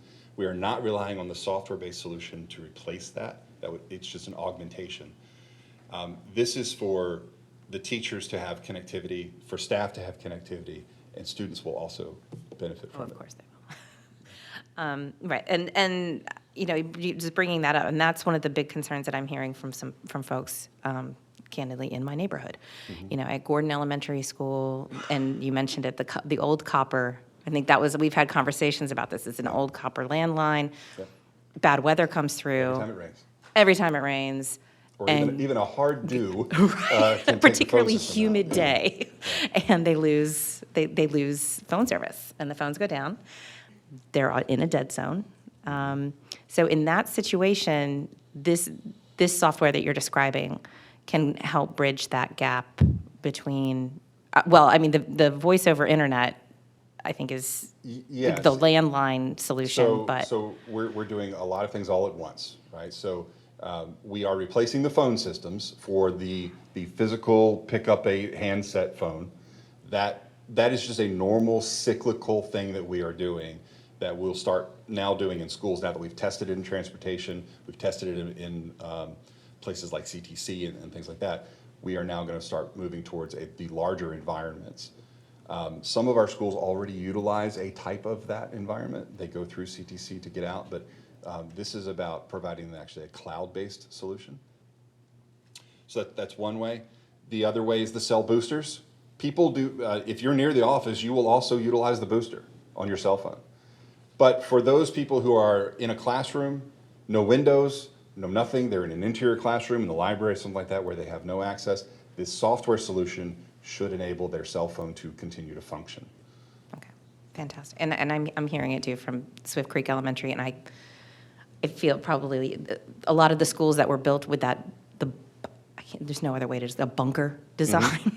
Yeah. that And design of actually, the building adds it's to even it, worse too, yeah. now than it's ever been because the building construction materials that are most energy efficient also tend to block cell signals. Of course they do.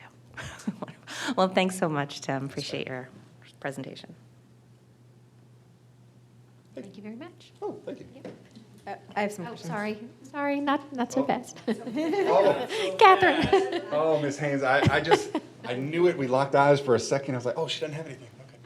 Okay. I thought Ann had a question, so I was going to let her go first. Yeah, I will. I will concur with Dot's comment. We are still hearing, and super excited about the software boost.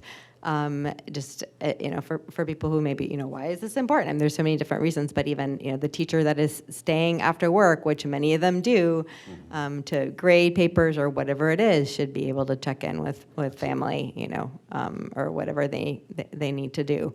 And we, not to interrupt you, I'm sorry, but we've also kind of looked at this as a safety issue more Oh, than yeah. we want to Absolutely. enable Facebook or something like that. That has never been our driving force. It's a safety issue. Yep. We are working with Chesterfield Emergency Services as well to make sure that this still transmits things like E911 data and those things to the county. We've always kind of been treating it as a safety thing. Thank you for acknowledging that. And then the audio enhancement, I'll admit I've been a bit of a skeptic just because we have such a tight budget. I see $1 million and I think, and so I'm curious if we're tracking data to, what is going to be the impact on the students, and how are we going to make sure that, that's measured so this isn't just another, thing that we're, it's important to try new things, but want to make sure that it brings value-added benefit to students. From my point of view, there wouldn't be a whole lot of data that I can track. I think that academically and chief of schools may be able to track the emotional impact, the social impact.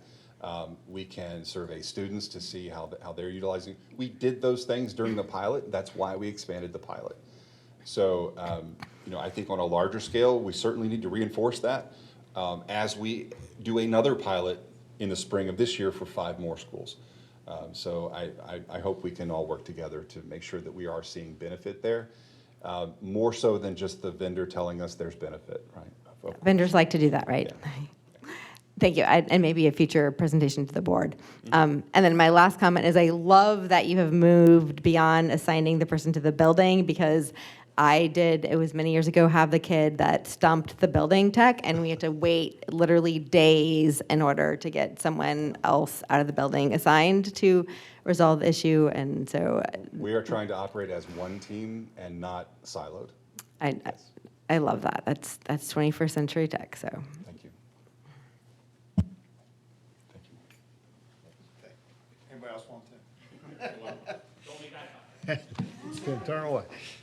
Well, just to wrap that up, Dr. High will follow up with additional details that pertain to the prior school year too, but you can see the focus has shifted at this point into the next year. And there are some exciting things that are happening, as you heard them articulate, whether it's the literacy plan development that's now turned into fruition with material arrival, and you will hear that presentation tonight too, where they talk about teacher training and the readiness level so we can start shifting the dynamics within the classroom. ERP project that will undercut and underscore almost every operational feature within Chesterfield County, as well as the county itself. The iTeach program coming in to help accelerate and answer the questions about, do we have not just talented and anxious people to be in here, but people with the skill set that we want in front of our kids.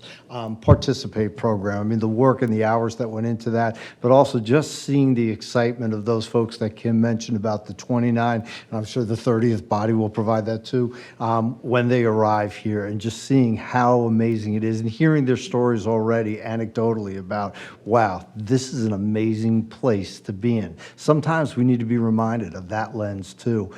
Turf fields, they talked about cutting the strings on that part, but again, just enhancing that relationship with our community.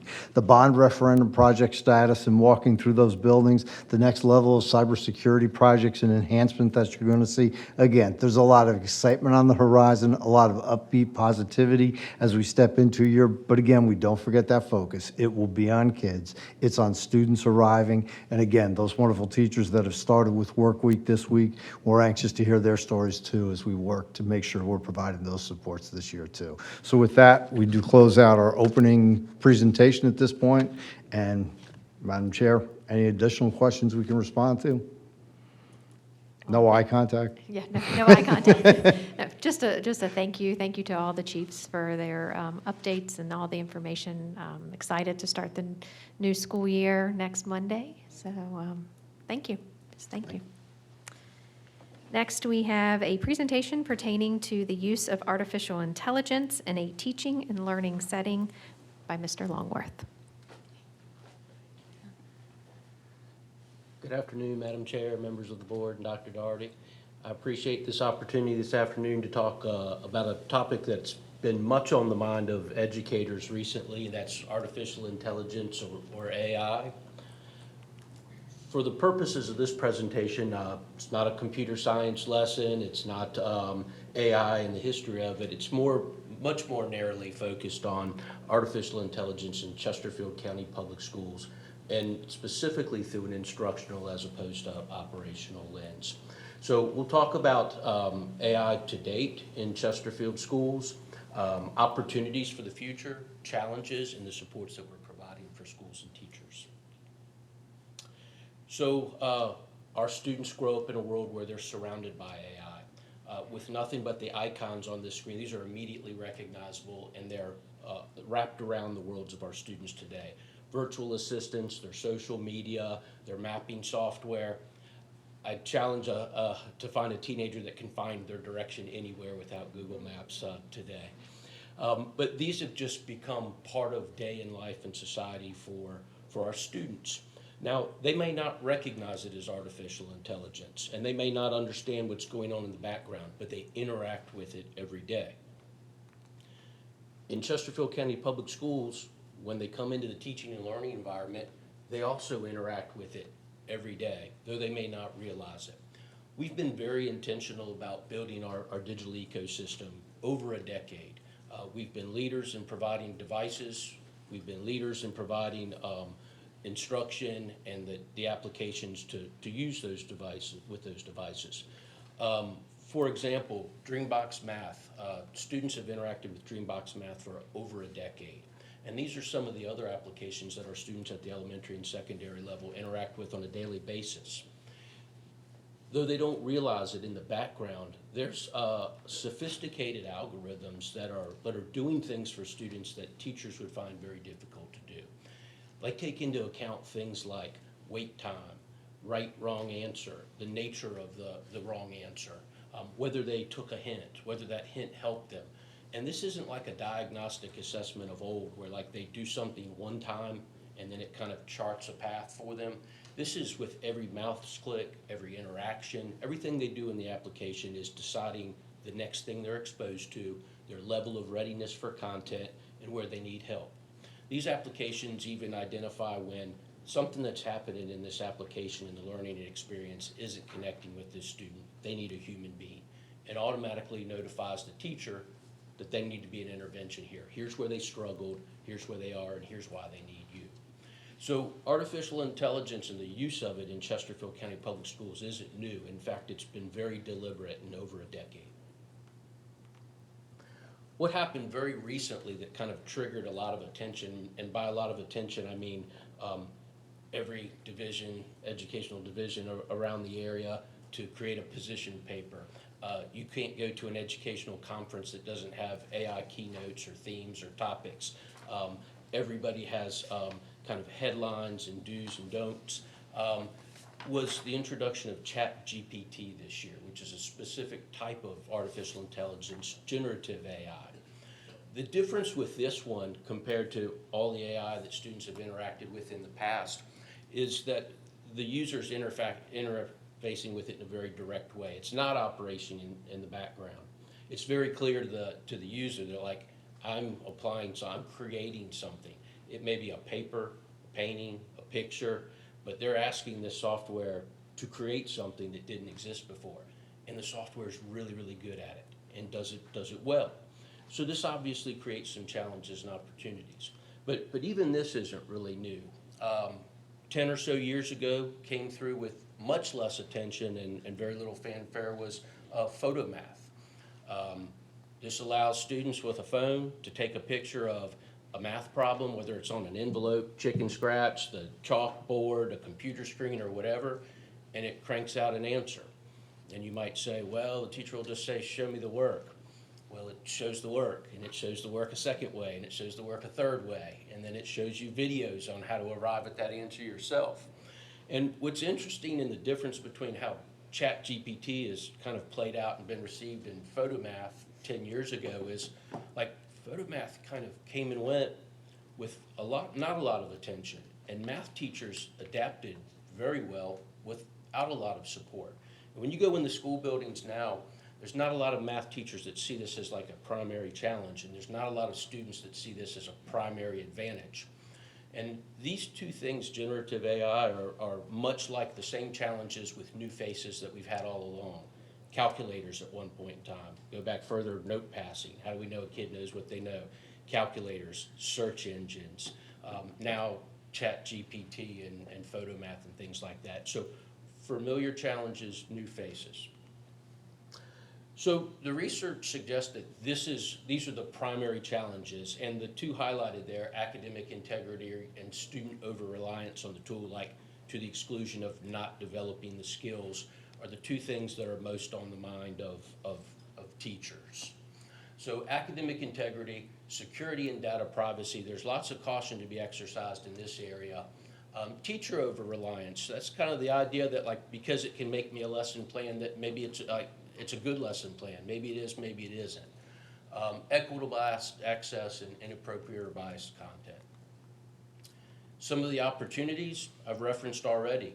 We are able to provide highly personalized educational experiences for students that would be very, very difficult for teachers to replicate.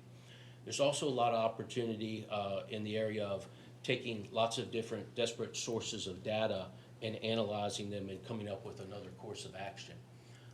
Already automated tutors are a thing, lesson generation. So these are some of the things that are in the category of opportunities to be aware of and to explore. So some of the things that we've been doing, and when I say we, this has been a cross-departmental effort, and in additionally, Dr. Daugherty's got a group together across the state of major divisions so that we're not moving independently. We're talking about these things, we're moving lockstep, we're sharing resources. But we've been trying to create a common footing from which to operate. We've created a division position paper. We've presented to our principals, we've presented to our instructional designers.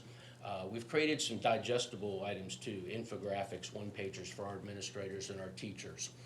And we've been looking at the content and communicating with other divisions around the state. Some good news is our existing policies and practices are perfectly sufficient for addressing the concerns of the time. We have a student and parent handbook that addresses academic integrity. There isn't a need for a different policy. This addresses that. We have an acceptable use policy. We have acceptable use training modules. They handle and address the very same issues. And if teachers no more than adhere to our existing application approval policy, things aren't being used with students that shouldn't be used with students. Perfectly adept to handling that.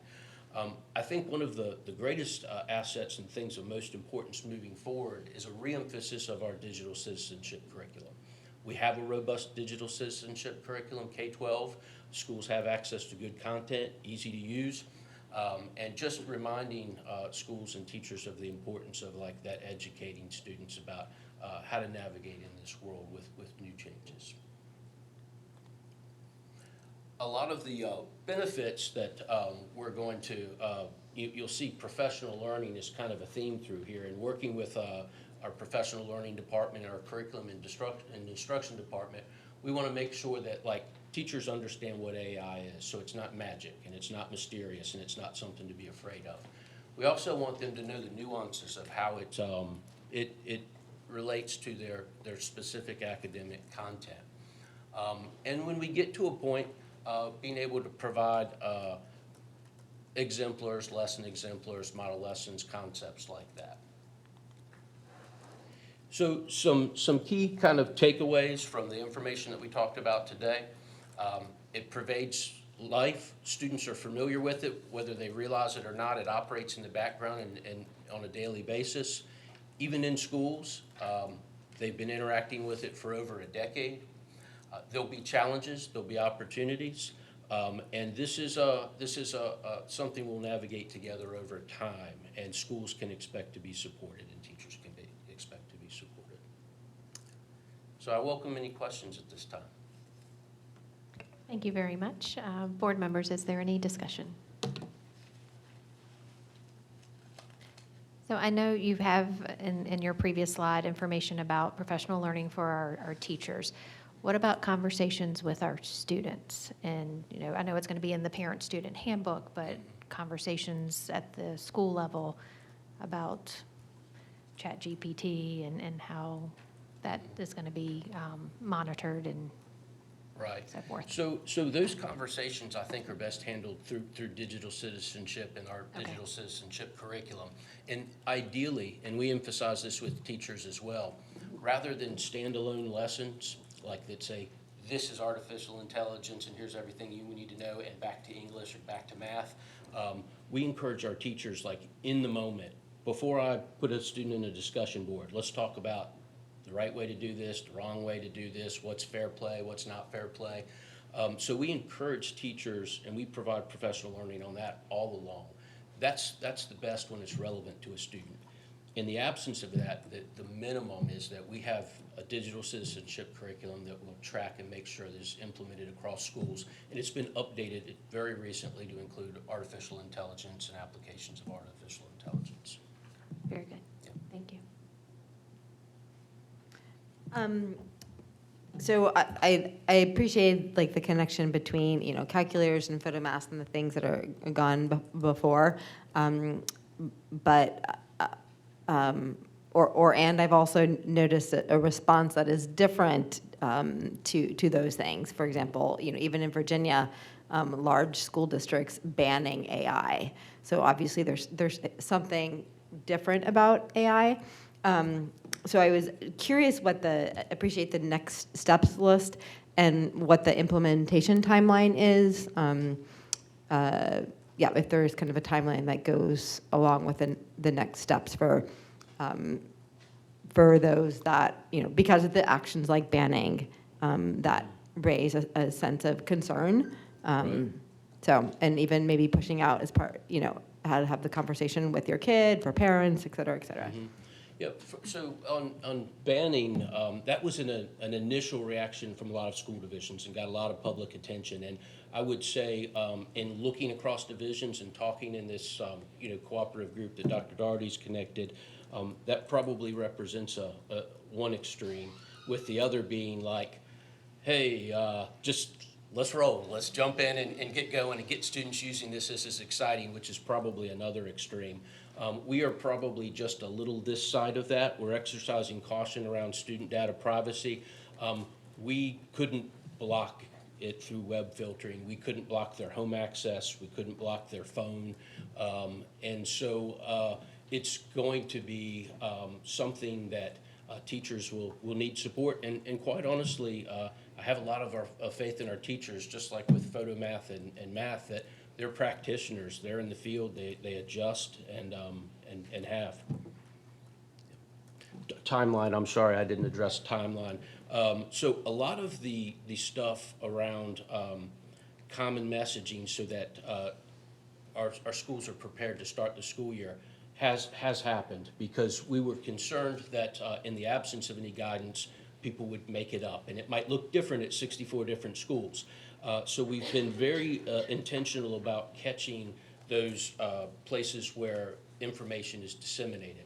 The position paper was necessary in the beginning to kind of say, this is what we believe about this is what we believe are opportunities and challenges, and these are the supports that we're going to do. From there, we shared that with at the administrator retreat on August 2nd with all building administrators and instructional designers on August 3rd, and those digestible kinds of do's, don'ts, here's what you should be concerned about at this time, and here's what you shouldn't, are being passed out during work week. We're providing a video to teachers, directly to teachers, that we're filming tomorrow. That'll be kind of a, hey, here's what how we're approaching AI, and here's what you can expect. And the professional learning opportunities are going to kind of trickle out through the year. I've been out of town kind of the past 2 weeks, so I might have missed if it was sent to the board, but I would appreciate seeing the position statement just so we can kind of keep abreast of sort of where we are and Absolutely. things. Thanks so much. Yep.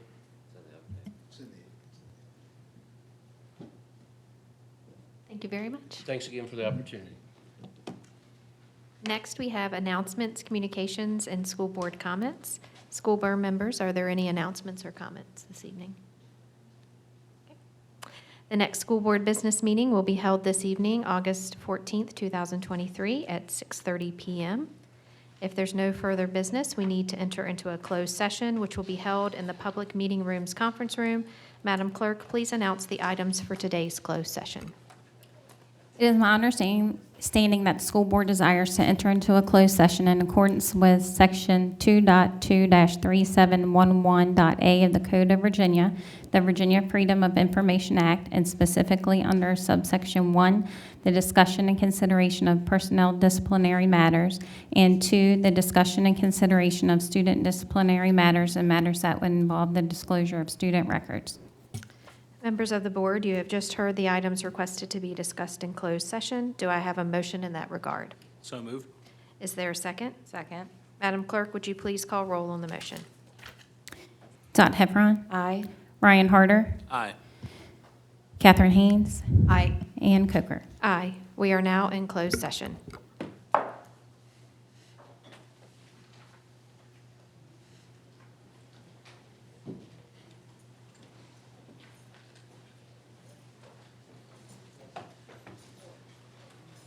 Tracy.